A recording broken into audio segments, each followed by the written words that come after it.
Hello aspirants, कैसे हो सब। तो स्वागत है अपने यूट्यूब चैनल पर। तो आज हम देखेंगे 2018 का प्रीलिम्स का क्वेश्चन पेपर कैसे सॉल्व करना चाहिए। अगर आपने 2017 का नहीं देखा तो यहाँ पे आई लिंक है, यहाँ पे आप देख सकते हो। तो ठीक है, चलिए स्टार्ट करते हैं वीडियो को। तो पहला question, consider the following statements. In the first Lok Sabha the single largest party in the opposition was the Swatantra party. ठीक है। In the Lok Sabha a leader of the opposition was recognised for the first time in 1969। ठीक है। In the Lok Sabha, if a party does not have a minimum of 75 members, its leader cannot be recognized as the leader of opposition. तो देखिए, ये जो third statement है ये थोड़ा doubtful है, क्योंकि सिर्फ 75 मिनिमम 75 मेंबर्स नहीं है इसका क्राइटेरिया। तो तीसरा तो गलत है। आंसर पूछा है क्या, करेक्ट पूछा है। तीसरा गलत हो गया। आंसर हो गया बी। तो 75 मेंबर्स नहीं है, 55 मेंबर्स है, मतलब 10% लोकसभा की। तो ठीक है, थर्ड स्टेटमेंट इसलिए गलत है, और पहला भी स्टेटमेंट गलत है क्योंकि सिंगल लार्जेस्ट पार्टी अपोजिशन में स्वतंत्र पार्टी नहीं थी, तो सीपीआई थी। तो इसलिए आंसर हो गया बी। नेक्स्ट क्वेश्चन की तरफ चलते हैं। Which of the following leaf modifications occur in the desert areas to inhibit water loss. मतलब वाटर लॉस कम करने के लिए डेजर्ट्स में लीफ का मॉडिफिकेशन कैसा होता। तो हार्ड और waxy leaves, tiny leaves, thorns instead of leaves, ये तीनों भी सही आंसर हो गया डी। क्योंकि देखिए, लीव्स को ज्यादा इवेपोरेशन होता है, ट्रांसपिरेशन भी होता है ज्यादा, तो उसकी वजह से उनको जो सरफेस एरिया रहता है लीफ का, तो उनको कम करना पड़ेगा, इसलिए थॉर्न्स रहते हैं उसकी जगह। लीव्स की जगह मेजोरिटी तो थॉर्न्स ही पाए जाओगे आप डिजर्ट एरिया में गए तो। और छोटे लीव्स होते हैं देखिए आप। और हार्ड रहते हैं और वैक्सी लीव्स रहते हैं। वैक्स किस लिए, क्योंकि वो कोटिंग लगा देता है ऊपर, इसलिए ज्यादा इवेपोरेशन भी नहीं होता है। तो ठीक है, थर्ड क्वेश्चन की तरफ चलते हैं। As per the NSSO 70th round situation assessment survey of agriculture household, consider the following statements. ठीक है, ये पता है नहीं पता है देखेंगे हम अभी। Situation assessment survey of agriculture household के बारे में है। ठीक है। Rajasthan has the highest percentage share of agriculture households among its rural households. ठीक है, होल्ड पे रखते हैं पहला statement. Out of the total agriculture households in the country, little over 60% belonging to OBCs. अभी देखिए सेकंड स्टेटमेंट पर पूरा, मतलब ये तो बहुत ज्यादा डाउटफुल लग रहा है मुझे। क्योंकि देखिए, 60% के ऊपर ओबीसी का रहेगा, तो मतलब 40% बाकी ओपन और ये बाकी कैटेगरीज वालों का रहेगा क्या। कि इतना सा छोटा अमाउंट नहीं रहेगा, इतना बड़ा अमाउंट तो नहीं रहेगा ओबीसी के लिए। देखिए सेकंड स्टेटमेंट काफी डाउटफुल है। लॉजिकल बात है, देखिए अगर टोटल एग्रीकल्चर हाउस होल्ड देखा जाए आप, तो सभी 60% तो नहीं होता इनका। तो ये थोड़ा एस्टिमेट थोड़ा ज्यादा दिया है इन्होंने, तो सेकंड स्टेटमेंट हम गलत मानते हैं। तो सीधा आंसर ही आ जाता है। थर्ड को देखते हैं। In Kerala little over 60% of agriculture household reported to have received maximum income from sources other than agriculture activities.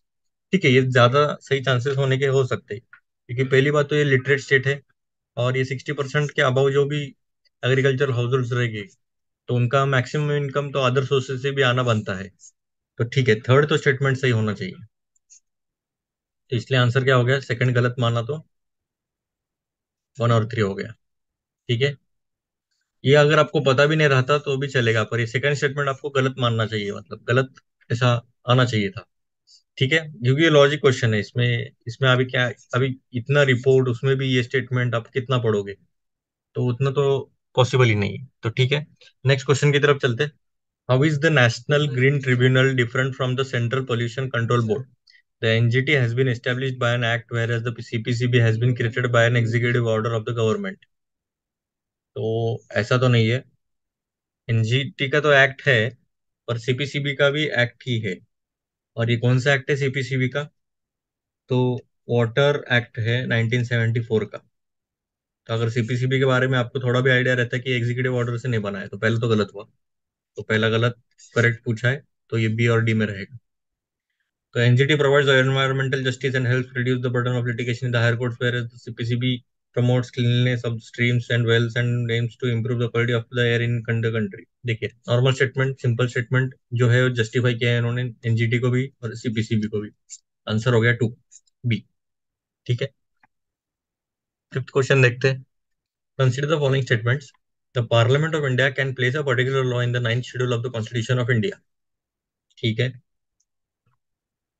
तो हम प्लेस कर सकते हैं क्या लॉ। सही है, हम कर सकते हैं। The validity of a law placed in the 9th schedule can not be examined by any court and no judgment can be made on it. अब ये देखिए, जब ये 9th शेड्यूल बनाया गया था, तो उसका मेन पर्पज यही था कि जो जुडिशियल रिव्यू होना चाहिए, तो वो जो जुडिशियल रिव्यू होना चाहिए था उसको बचाने के लिए ये नाइन्थ शेड्यूल बनाया गया था कि उसमें अगर लॉ बनाते हैं तो उस पर जुडिशियल रिव्यू नहीं होना चाहिए।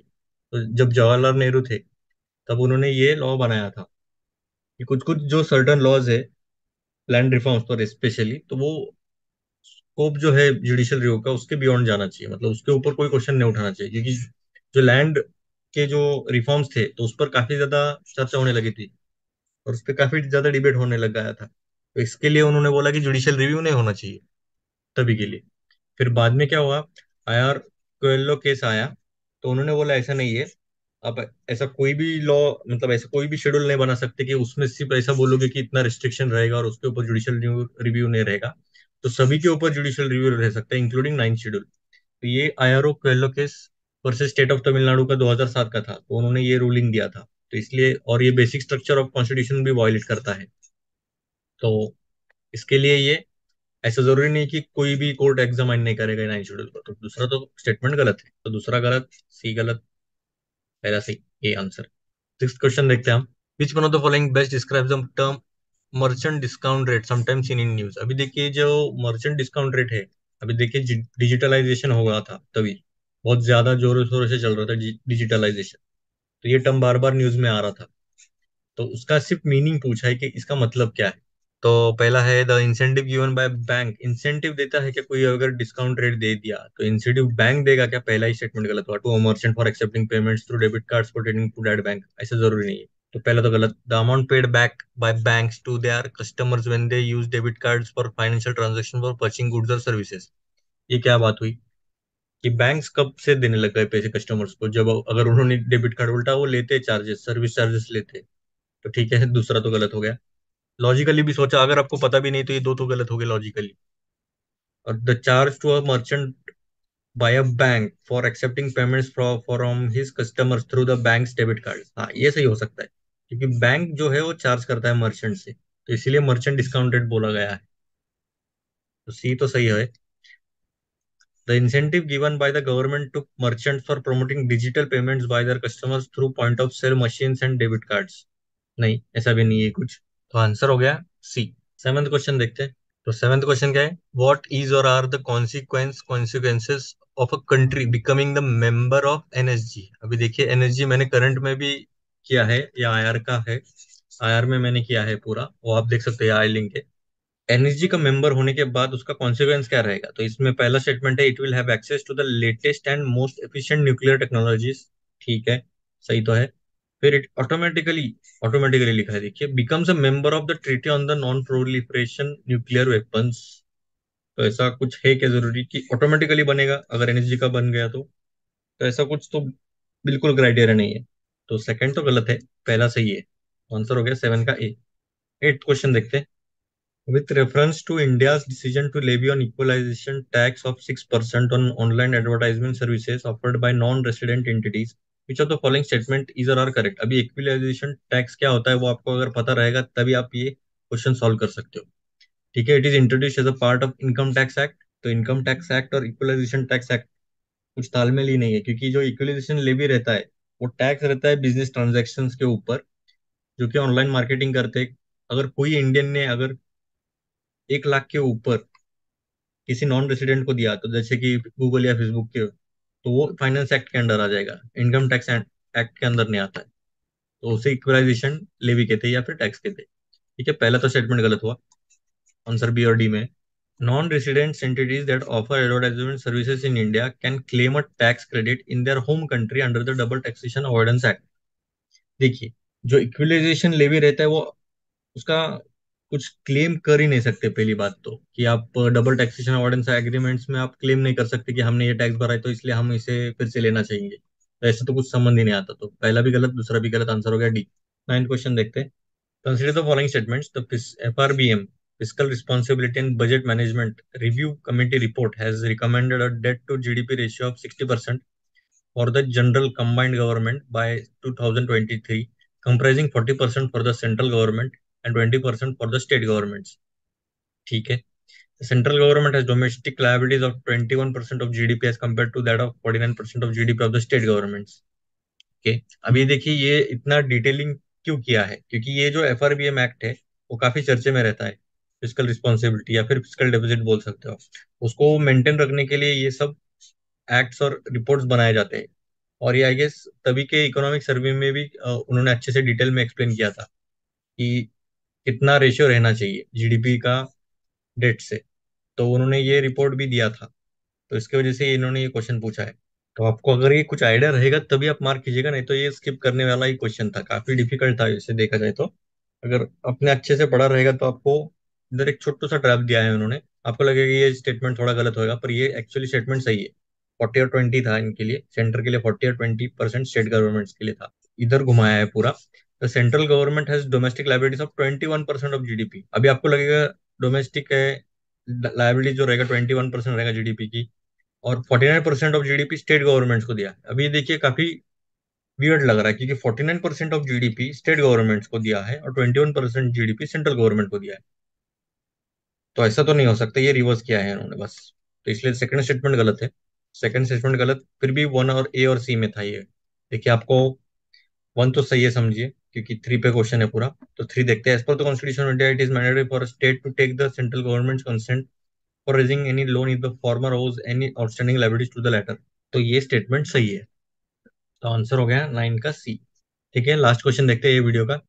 Consider the following statements. The quantity of imported edible oils is more than the domestic production of edible oils in the last 5 years। ठीक है, होल्ड पे रखते हैं ये। The government does not impose any customs duty on all the imported edible oils as a special case। अभी ये देखिए question कितना, मतलब ये स्टेटमेंट कितना वियर्ड लग रहा है। Does not impose any customs duty, ऐसा हो सकता है क्या? आपको क्या लगता है? On all the imported edible oils, तो ये तो बहुत ही ज्यादा एक्सट्रीम हो रहा है, तो इसको हम रॉन्ग मानेंगे। तो बी और डी तो गए, सॉरी बी और सी गए, ए और डी में आंसर रहेगा अभी। तो पहला क्वेश्चन क्या है? Statement the quantity of imported edible oils is more than the domestic production of edible oils in the last 5 years। इसका मतलब क्या है? जो क्वांटिटी है इंपोर्टेड एडिबल ऑयल की, वो ज्यादा है डोमेस्टिक प्रोडक्शन जितना हमने 5 सालों में किया था। तो ये तो सही है, क्योंकि हम एडिबल ऑयल्स भी इंपोर्ट करते हैं बहुत ज्यादा। तो पहला तो स्टेटमेंट सही होना चाहिए। देखिए आपने अगर दो एलिमिनेट किया ना, तो अभी ए और डी में ऑप्शन रह रहा है, तो आप 50-50 है चांस उठा सकते हो, रिस्क उठा सकते हो। तो इसलिए आंसर हो गया 10 का A. He read biographies of Mazzini, Garibaldi, Shivaji, Shri Krishna, stayed in America for some time and was also elected to the central assembly. अभी देखिए ये मॉडर्न हिस्ट्री का क्वेश्चन है, और पर्सनैलिटी बेस्ड क्वेश्चन ज्यादा आने लगे हैं अभी। ही वॉज, अभी ये जो डिस्क्रिप्शन दिया है इनमें से कौन है ये पर्सन? तो अरविंदो घोष, बिपिन चंद्र पाल, लाला लाजपत राय या मोतीलाल नेहरू। तो आपको अगर कुछ आइडिया रहा, अगर आपने कुछ इंफॉर्मेशन रही आपके पास कि इसमें से कुछ तो स्टेटमेंट से आपको लिंक लग रहा है, तभी आप मार्क कीजिएगा, वरना आप ये स्किप कर सकते हो क्वेश्चन। क्योंकि अगर आपको आता रहेगा तभी आप मार्क कीजिएगा। तो इसका आंसर क्या है? सी। ठीक है, नेक्स्ट क्वेश्चन की तरफ चलते हैं। 12th question. Consider the following statements. Aadhaar card can be used as a proof of citizen or domicile. ठीक है, once issued Aadhaar number can not be deactivated or omitted by the issuing authority. अभी देखिए second statement तो गलत है, क्योंकि हमने अभी अपडेट किया है। अपडेट भी कर सकते हैं हम, और डीएक्टिवेट का सवाल, डीएक्टिवेट का ऐसा कुछ सवाल ही नहीं होता कि हम डीएक्टिवेट नहीं कर सकते, कर सकते। सेकंड स्टेटमेंट तो गलत है, करेक्ट पूछा है, सेकंड स्टेटमेंट गलत। बी और डी, सॉरी बी और सी नहीं आता। पहला है Aadhaar card can be used as proof of citizenship or domicile. अभी देखिए सिटीजनशिप पर काफी सवाल उठे थे कि आधार कार्ड रहेगा क्या, प्रूफ रहेगा क्या, तो उसका कुछ संबंध नहीं आता। तो पहला भी गलत है। तो कलकत्ता हाईकोर्ट ने बोला था ये कि आधार कार्ड एक प्रूफ की तरह नहीं माना जाएगा सिटीजनशिप के। तो ठीक है, नेक्स्ट क्वेश्चन की तरफ चलते हैं। आंसर क्या होगा इसका? तो डी। 13 क्वेश्चन की तरफ चलते हैं। Which of the following has or have shrunk immensely or dried up in the recent past due to human activities? अभी देखिए इनमें से कौन सा इमेंसली ड्राइड हो गया है, इतनी जल्दी ड्राइड अप हो गया क्योंकि ह्यूमन एक्टिविटीज की वजह से? अरल सी, ब्लैक सी, लेक बाइकल। अभी देखिए ब्लैक सी भी सही सलामत है, मतलब उसमें कुछ ज्यादा ऐसा बदलाव तो नहीं दिख रहा है। अगर रहता तो हमें न्यूज में पता चल जाता। ब्लैक सी तो नहीं है, टू तो कैंसिल हो गया। अब ये बचा ये ए और डी में। लेक बाइकल भी है, वैसा है, मतलब ये तो रशिया में है, और उसके ऊपर ऐसा कुछ एक्सट्रैक्ट तो कर रहे हैं, पर इसमें से कम तो नहीं, श्रंक बोला है इन्होंने। श्रंक मतलब क्या? कम होना है। ये इतनी सी थी तो इतनी होगी, तो ये तो नहीं है। अरल सी आपने अगर एटलास देखा रहेगा, तो अरल सी के ऊपर आई गेस ऑक्सफोर्ड एटलास में है, तो उन्होंने पूरा श्रिंकेज बताया कि ऐसा था ऐसा था, फिर ऐसा हो गया, इसलिए अरल सी है।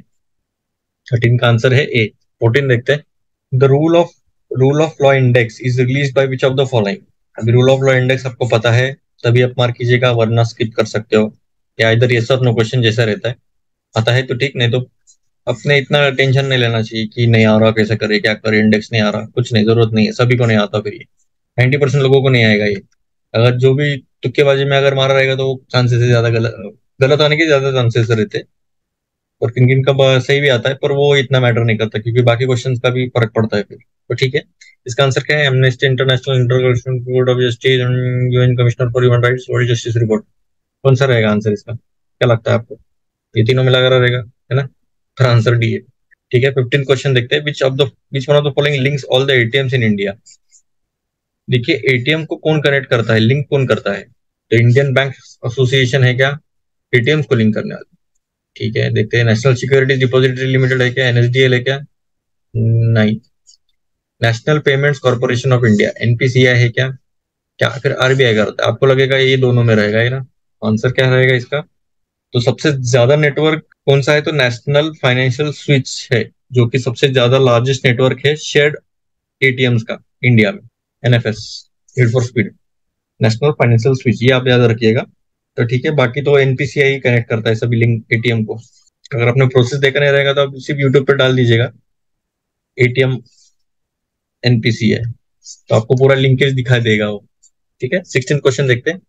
Consider the following statements. Capital adequacy ratio, CAR, is the amount that banks have to maintain in the form of their own funds to offset any loss that banks incur if the account holders fail to repay dues। तो अभी capital adequacy ratio के बारे में पूछा है इन्होंने, इसका meaning क्या है? तो ये मीनिंग है क्या? तो सही है, ये तो मीनिंग है इसका कि उनको एक मेंटेन रखना पड़ता है एक सर्टेन अमाउंट, अगर किसी अकाउंट होल्डर फेल हो गया रिपे करने में उनके ड्यूज तो। और सेकंड स्टेटमेंट क्या है? Capital adequacy ratio decided by each individual bank, ऐसा है क्या? देखिए, ईच इंडिविजुअल बैंक बोला है कि हर एक बैंक अपना अपना सीआर कर सकती है क्या?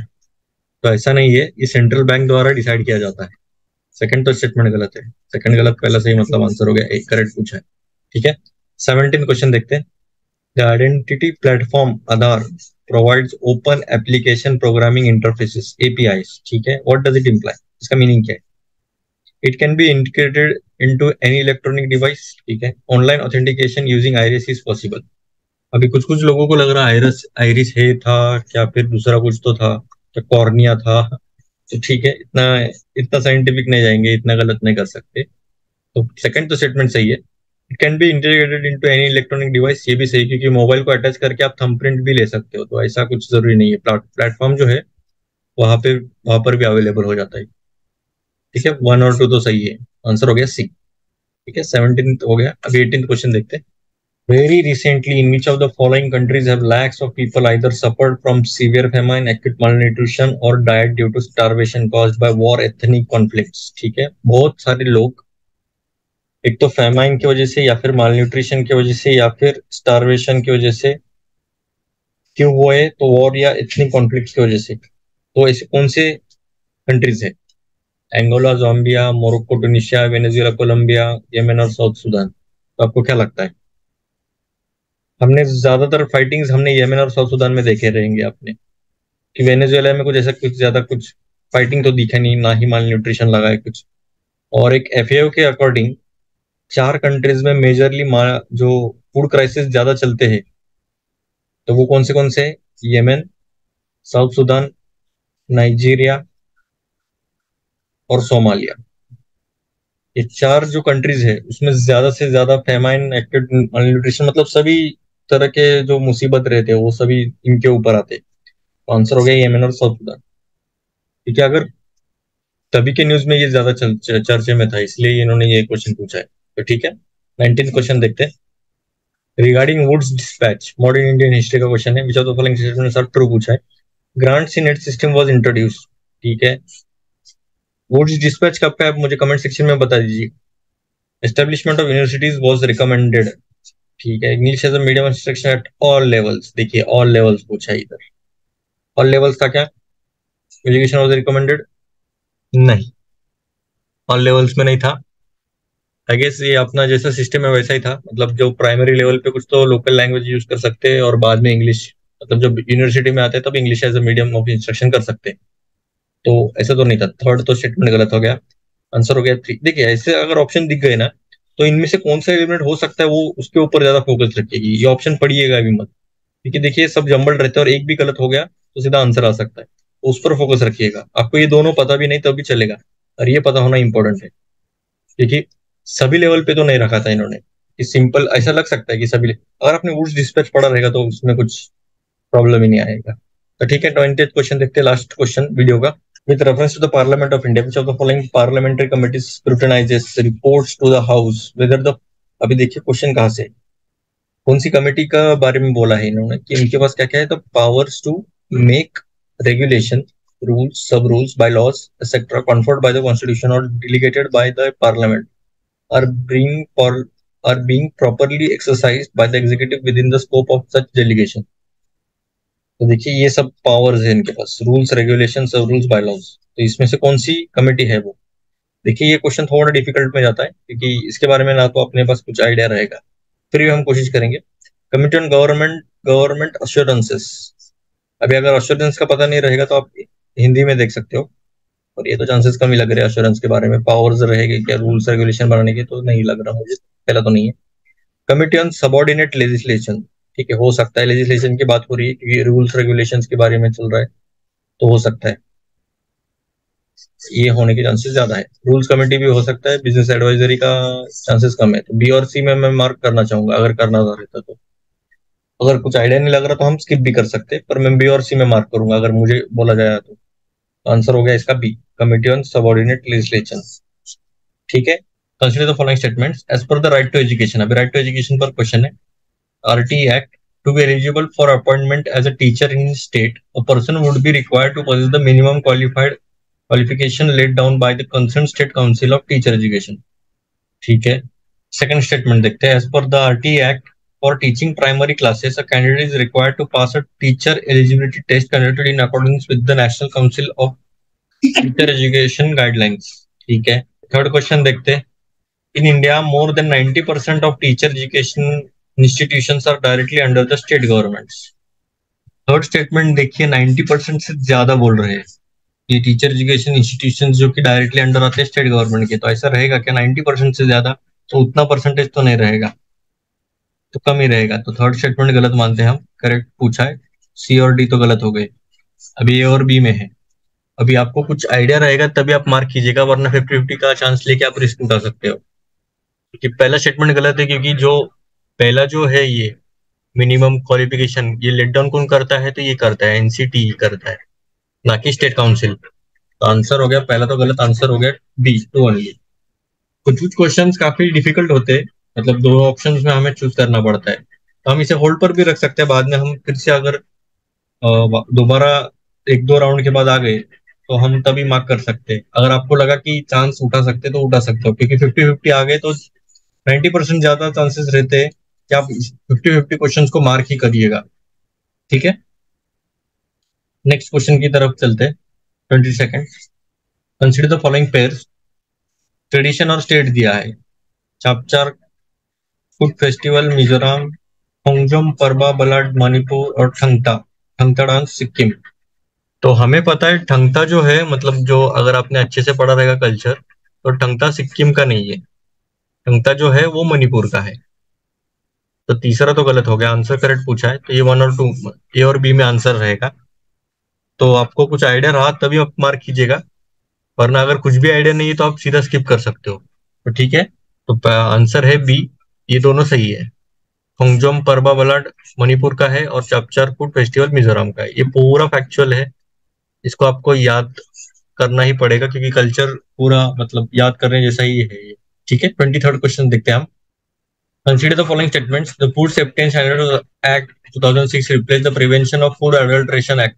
ठीक है, हमें कुछ आइडिया रहेगा तो ठीक है, हम देखेंगे। Food safety and standards authority of India FSSAI is under the charge of Director General of Health Services in the Union Ministry of Health and Family Welfare। तो पहली बात तो ये मिनिस्ट्री के बारे में पूछा है, तो मैं ऐसा, अगर मैं इस जगह रहता तो ये गलत मानता, क्योंकि मैं रिस्क उठाने में थोड़ा सा, मतलब मुझे एक आइडिया लग गया है कि जनरली अभी देखिए, अगर समझो उसमें दो स्टेटमेंट्स वाले क्वेश्चंस में अगर 10 क्वेश्चंस आते हैं उसमें से, तो अगर मैंने दोनों में से एक मार्क किया तो मेरे 5 या 6 करेक्ट आते ही है। तो मेरा अंदाजा इसकी वजह से थोड़ा सा ज्यादा पॉजिटिव साइड में आता है, और इसमें बाकी बच्चों से भी एज मिलता है, क्योंकि कुछ कुछ बच्चे स्किप भी करते हैं क्वेश्चंस। ऐसे क्वेश्चंस जनरली स्किप भी करने चाहिए, पर अगर आप रिस्क उठाना चाहते हो तो उठा भी सकते हैं, क्योंकि रिस्क का खेल है पूरा। आगे जाके तो आपको समझ में आ जाएगा मैं क्या कह रहा हूँ। तो ठीक है। तो सेकंड स्टेटमेंट थोड़ा गलत है, क्योंकि ये general director general of health services के अंडर नहीं आता, तो ये सीधा सेक्रेटरी के अंडर आता है, जो कि चेयरपर्सन रहते हैं, तो उनके अंडर आता है चार्ज। तो सेकंड स्टेटमेंट तो आपको कुछ आइडिया नहीं रहेगा इसके बारे में। पर ये जो है FSSAI, तो इसके बारे में थोड़ी अच्छी इन्फॉर्मेशन निकालिएगा, क्योंकि काफी इंपॉर्टेंट अथॉरिटी है ये। क्योंकि ये फूड चेक वगैरह में काफी इंपॉर्टेंट है, और इसके रिगार्डिंग थोड़ा सा इन्फॉर्मेशन बनता भी है। ठीक है। सेकंड स्टेटमेंट गलत है, तो अब मैं ए और डी में मार्क करूंगा, और आंसर हो गया ए। मतलब ए पहला सही है, prevention of food adulteration act को रिप्लेस किया है इन्होंने। ठीक है। 24th क्वेश्चन देखते हैं हम। The term two state solution is sometimes mentioned in the news in the context of the papers of. तो ये टू स्टेट सोल्यूशन का मेंशन हुआ था, तो ये किसमें, चाइना है। अभी ये वन स्टेट रूल हो गया है ये, एक्चुअली इस पर भी क्वेश्चन आने के चांसेस ज्यादा है। चाइना में अभी देखिए ऑप्शन में भी इसराइल है, इराक है, यमन है। तो कौन सा लग रहा है आपको? तो आंसर है इसराइल, टू स्टेट, पैलेस्टाइन और गाजा पट्टी, पता रहेगा आपको। ठीक है। इसके बारे में थोड़ा और इन्फॉर्मेशन देखिएगा। 25th क्वेश्चन की तरफ चलते हैं। ये पूरा करंट बेस्ड क्वेश्चन था, इसमें कुछ ऐसा अलग से नॉलेज की जरूरत नहीं है, बस आपको पता रहना चाहिए ये। ठीक है। 25th क्वेश्चन देखते हैं। With reference to the provisions made under the National Food Security Act. अभी नेशनल फूड सिक्योरिटी एक्ट के रिगार्डिंग है ये question, 2013। Consider the following statements. The families coming under the category of below poverty line only are eligible to receive subsidised food grains. अब देखिए only लिखा है, इस पर थोड़ा सा डाउट रखेंगे आप। चलो मान के चलिए गलती है, एक बार ऐसा मान के भी चलना चाहिए, मतलब कुछ आइडिया नहीं रहा। तो अभी बी और डी में मतलब 2 और 3, मतलब दोनों में से एक सही रहेगा ऐसा लगेगा हमें। देखते हैं हम। The eldest woman in a household of age 18 years or above shall be the head of the household for the purpose of issuance of ration card। ठीक है। हमें कुछ आइडिया नहीं है इसके बारे में। थर्ड स्टेटमेंट देखते हैं। Pregnant women and lactating mothers are entitled to a take home ration of 1600 calories per day during pregnancy and for 6 months thereafter। तो ये थोड़ा डिटेलिंग क्वेश्चन है, अगर आपको कुछ आइडिया रहेगा तभी आप सॉल्व कीजिएगा, वरना आप स्किप कर सकते हो क्वेश्चन, क्योंकि काफी डिफिकल्ट क्वेश्चन है ये। आपको कुछ आइडिया लग रहा रहेगा, क्योंकि देखिए ये 1600 कैलोरीज नहीं है, 600 कैलोरीज है। इतना माइनर डिफरेंस किया है इन्होंने, इसलिए थर्ड स्टेटमेंट गलत होता है। और पहला स्टेटमेंट तो ओनली लिखा है, और उसमें सिर्फ बोला है कि सिर्फ बिलो पॉवर्टी लाइन, ऐसा नहीं है, बिलो पॉवर्टी लाइन वाले नहीं है, ऐसा कुछ नहीं है।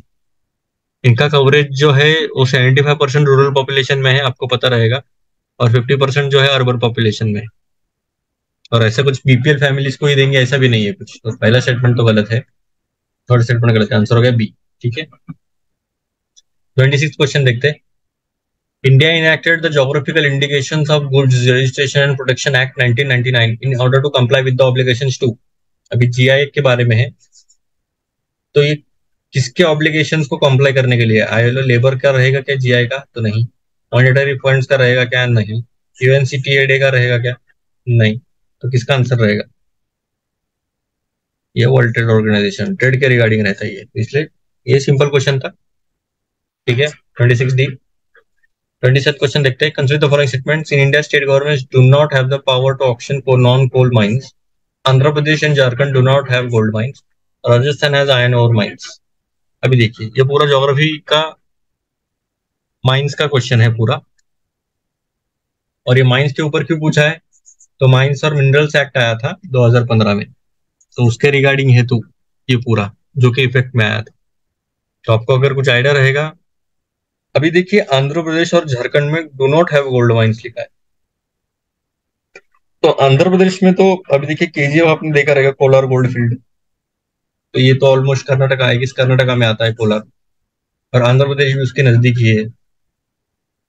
तो उधर एक, अभी तक तो एक या दो चर्चे में था कुछ तो, कि गोल्ड माइंस पाए गए थे आंध्र प्रदेश में।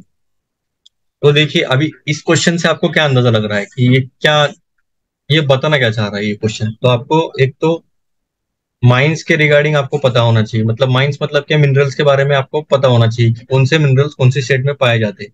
मेजर मेजर मिनरल्स देखिए, देखिए अभी इसमें सिर्फ गोल्ड और आयरन लिखा है, मेजर मेजर कॉपर, गोल्ड और जो भी मेजर मेजर मिनरल्स मिलते हैं, और उसके भी मेजर मेजर स्टेट्स देखने हैं हमें, सब स्टेट्स नहीं पता करने की इसमें ज्यादा है कि इसमें कम है क्या। तो मेजर मेजर मिनरल्स के रिगार्डिंग हमें इंफॉर्मेशन निकालनी है, और कौन ऑप्शन करता है ये भी पता होना चाहिए।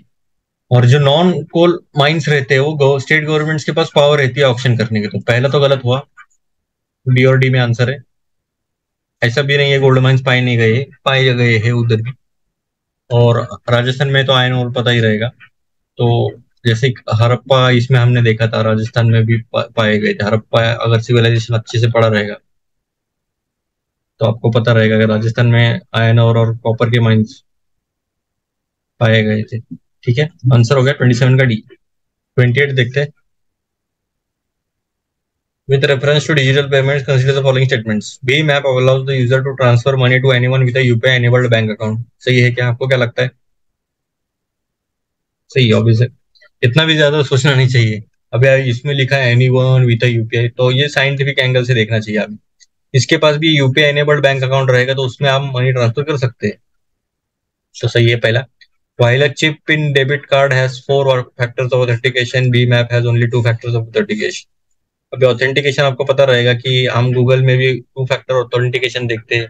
हमें मोबाइल पे मैसेज आता है, फिर अलर्ट आता है कभी कभी, तो वो टू फैक्टर ऑथेंटिकेशन रहता है।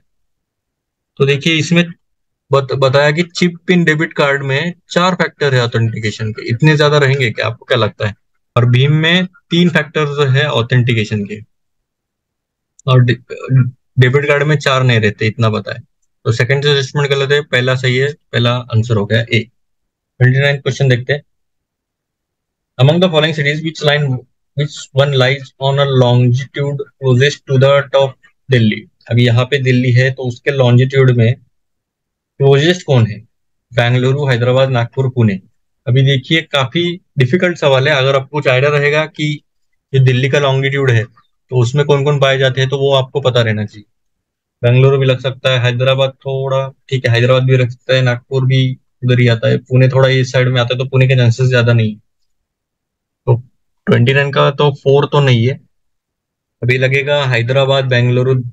बेंगलुरु थोड़ा नजदीक लग रहा है, हैदराबाद भी नजदीक लग रहा है। अभी देखिए ये काफी डिफिकल्ट क्वेश्चन है, क्योंकि नागपुर भी रह सकता है, क्योंकि नागपुर भी उस लाइन में दिखता है, ऐसा लग सकता है। हमें कुछ आइडिया नहीं है, क्योंकि अगर इसमें तीन ऑप्शन में भी है तो काफी डिफिकल्ट है। पर अगर ज्यादा क्वेश्चंस रहेंगे, थ्री ऑप्शन वाले, तो हमें देखना चाहिए, क्योंकि हमारा फिर स्कोर बहुत कम आ जाएगा। देखिए आपको अगर रिस्क उठाना है तो इन तीनों में से उठा सकते हो, और चांसेस कम है कि इसके सही आने के। तो इसका आंसर है ए, बेंगलुरु। ठीक है, लास्ट क्वेश्चन देखते हैं इस वीडियो का। International Labour Organization convention 138 and 182 are related to. अभी देखिए लेबर ऑर्गेनाइजेशन बोला है, ये आर्टिकल हमें पता नहीं है क्या है। तो चाइल्ड लेबर है, एग्रीकल्चर प्रैक्टिसेस। अभी देखिए ग्लोबल क्लाइमेट चेंज और लेबर का कुछ तालमेल है क्या? नहीं। फूड प्राइसेस, फूड सिक्योरिटी का कुछ तालमेल है क्या? नहीं। Gender parity at the work place हो सकता है, चाइल्ड लेबर हो सकता है। अब देखिए लेबर बोला है तो लेबर के रिगार्डिंग रहेगा, पैरिटी के रिगार्डिंग मेरे को चांसेस कम ही लग रहे हैं इसके। तो आंसर है इसका ए। ठीक है। Regarding money bill which of the following statement is not correct? कौन सा गलत स्टेटमेंट है मनी बिल के रिगार्डिंग, ये पूछा है। तो पहला ऑप्शन देखते हैं, bill shall be deemed to be a money bill if it contains only provisions relating to. देखिए ओनली लिखा है। इम्पोजिशन, अबोलिशन, रेमिशन, अल्टरेशन और रेगुलेशन ऑफ एनी टैक्स। देखिए अगर सिर्फ इतना रहेगा तो ये रहना चाहिए। तो अगर आपने लक्ष्मीकांत अच्छे से पढ़ा रहेगा तो ये इन्होंने इतने प्रोविजंस दिए हैं, तो ये सही स्टेटमेंट है, गलत नहीं है। तो हमें लग सकता है ओनली लिखा है मतलब गलत होगा, ऐसा नहीं करना चाहिए, पूरे स्टेटमेंट्स पढ़ने चाहिए। Money bill has provisions for the custody of the consolidated fund of India और the contingency fund of India. ठीक है, दोनों के लिए प्रोविजंस हो सकते हैं, तो ये भी सही होने के चांसेस ज्यादा है। और money bill is concern with the appropriation of moneys out of the contingency fund of India. Contingency नहीं है, ठीक है। कंटीजेंसी जो रहता है वो इमरजेंसी का फंड रहता है। अगर समझो फंड्स की कोई कमी रहने लगी तो प्रेसिडेंट द्वारा ये यूज किया जा सकता है, इसलिए कंटीजेंसी नहीं है, ये कंसोलिडेटेड फंड ऑफ इंडिया है। तो सी तो पूरा तेरा गलत है, तो आंसर नॉट करेक्ट पूछा है तो सी होना चाहिए। Money bill deals with the regulation of borrowing of money और giving of any guarantee by the government of India. ये भी सही स्टेटमेंट है, तो सी गलत है, तो सी आंसर है। ठीक है, 32 देखते हैं question. With reference to the election of the president of India. अभी इलेक्शन के रिगार्डिंग है प्रेसिडेंट के। Consider the following statements. The value of the vote of each MLA varies from state to state. तो ये सही है क्या गलत है, आपको क्या लगता है? तो सही है, क्योंकि जो वोट रहता है हर एक एमएलए का प्रेसिडेंट के इलेक्शन में, तो वो वेरी करता है हर एक स्टेट द्वारा। क्यों? क्योंकि इनका जो पॉपुलेशन के ऊपर ही इनका वोट डिसाइड किया जाता है। तो हर एक स्टेट का जो पॉपुलेशन रहेगा वो अलग ही रहेगा। और सेकंड स्टेटमेंट देखते हैं। The value of the vote of MPs of the Lok Sabha is more than the value of the vote of MPs of the Rajya Sabha. अभी देखिए, सभी एमपीज का जो वोट रहता है इलेक्शन में प्रेसिडेंट के, तो वो सेम ही रहता है। ऐसा कुछ अलग नहीं है कि लोकसभा के एमपी का ज्यादा स्ट्रांग रहेगा, तब ज्यादा परसेंटेज रहेगा, वैल्यू रहेगी। तो ऐसा कुछ बात नहीं है। तो सेकंड स्टेटमेंट तो गलत है। और इसके रिगार्डिंग पूरा इन्होंने मतलब फॉर्मूला ही बताया कि ये देखिए, पॉपुलेशन के ऊपर ऊपर इनका वोट रहेगा, इंटू 1000 किया तो ये इनका वोट हो जाएगा। तो और सभी एमपीज का मिला के एक एमपी का कितना वोट रहेगा, तो सभी एमपीज का सेम ही वोट है। तो इतना पता रहना चाहिए था आपको, बाकी क्या कैलकुलेट करने की जरूरत भी नहीं थी। तो इसलिए सेकंड स्टेटमेंट गलत है, पहला सही है। आंसर हो गया 1। 33 क्वेश्चन देखते हैं। In the Indian context, what is the implication of ratifying the additional protocol with the International Atomic Energy Agency (IAEA)? तो क्या इम्प्लीकेशन होना चाहिए अगर हमने एडिशनल प्रोटोकॉल रेटिफाई किया तो civil and nuclear reactors come under IAEA safeguards, ठीक है। द मिलिट्री, अभी देखिए ऐसे क्वेश्चंस को हमें डायरेक्टली स्किप नहीं करना चाहिए। हमें कुछ आइडिया तो नहीं, ठीक है, हमें समझ सकते हैं, पर international atomic energy energy agency के रिगार्डिंग हमने कुछ ना कुछ तो पढ़ा ही रहेगा, तो वो थोड़ा याद करने की कोशिश कीजिएगा। और जो वियर्ड स्टेटमेंट्स है उन्हें थोड़ा सा एलिमिनेट करने की कोशिश कीजिएगा। हम 50-50 तक तो मिनिमम आ सकते हैं। तो military nuclear installations come under the inspection of IAEA, पता नहीं। The country will have the privilege to buy uranium from the NSG nuclear suppliers group. तो ऐसा हो सकता है क्या कि एडिशनल प्रोटोकॉल हमने साइन किया और हमें यूरेनियम मिल जाएगा? तो नहीं, सी तो गलत होना ही चाहिए। फिर फोर्थ क्या है? The country automatically becomes a member of the energy, ये भी वेयर्ड स्टेटमेंट है, ऐसा भी नहीं है, ऐसा भी नहीं, तभी दोनों में है। तो the civilian nuclear reactors come under आईए सेफगार्ड्स, ये थोड़ा डिसेंट स्टेटमेंट लग रहा है। और कम अंडर इंस्पेक्शन ऑफ आईए, तो ये दोनों में तो है, पर फिर भी आंसर है इसका ए। तो हम ये रिस्क उठा सकते हैं, ए और बी में हम रिस्क उठा सकते हैं, ठीक है। 34 क्वेश्चन देखते हैं हम। कंसिडर द फॉलोइंग कंट्रीज, ये 6 कंट्रीज दिए, which of the above are among the free trade partners of ASEAN. तो फ्री ट्रेड पार्टनर्स कौन से एशियन के, वो हमें पता करना है। इंडिया तो है, हमें पता है, तो 4 तो रहना चाहिए। तो ये तीनों में आंसर है। और यूएसए तो नहीं है, तो 6 गया, 4 रहना चाहिए, ठीक है। 1, 2, 4, 5 और 1, 3, 4, 5 में आंसर रहेगा। 2 और 3 में, 4, 5 तो 1, 4, 5 तो कॉमन ही है, 2 और 3 में देखते हैं हम अभी। कनाडा और चाइना कौन सा रहना चाहिए, आपको क्या लगता है? तो कनाडा का हमने ज्यादा कुछ ऐसा पढ़ा ही नहीं है, तो 2 तो गलत हो गया। आंसर हो गया सी, ठीक है।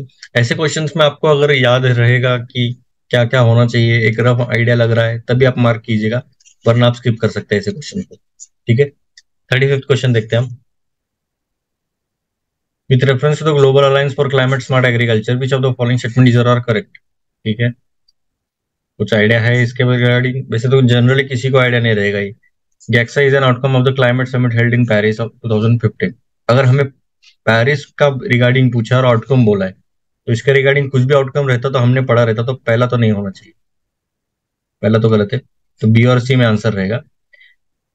Membership of GACSA does not create any binding obligations, रह भी सकता है, नहीं भी रह सकता है, पता नहीं, होल्ड पे रखते हैं। India was instrumental in the creation of GACSA. अभी हमें कुछ आइडिया नहीं है इसके रिगार्डिंग कि ये है क्या, कौन सी ऑर्गेनाइजेशन है, क्या क्या पूछा है। तो ये दोनों में तो रहना चाहिए, क्योंकि पहला तो नहीं होना चाहिए, क्योंकि हमें उतना कॉन्फिडेंस रहना चाहिए कि हमने ये जो भी पढ़ा है पेरिस की रिगार्डिंग, तो वो सफिशियंट है, और उसके आजू बाजू कुछ भी पूछा जाए तो हमें याद आ जाएगा। तो गैक्सा के रिगार्डिंग तो हमने कुछ पढ़ा नहीं था।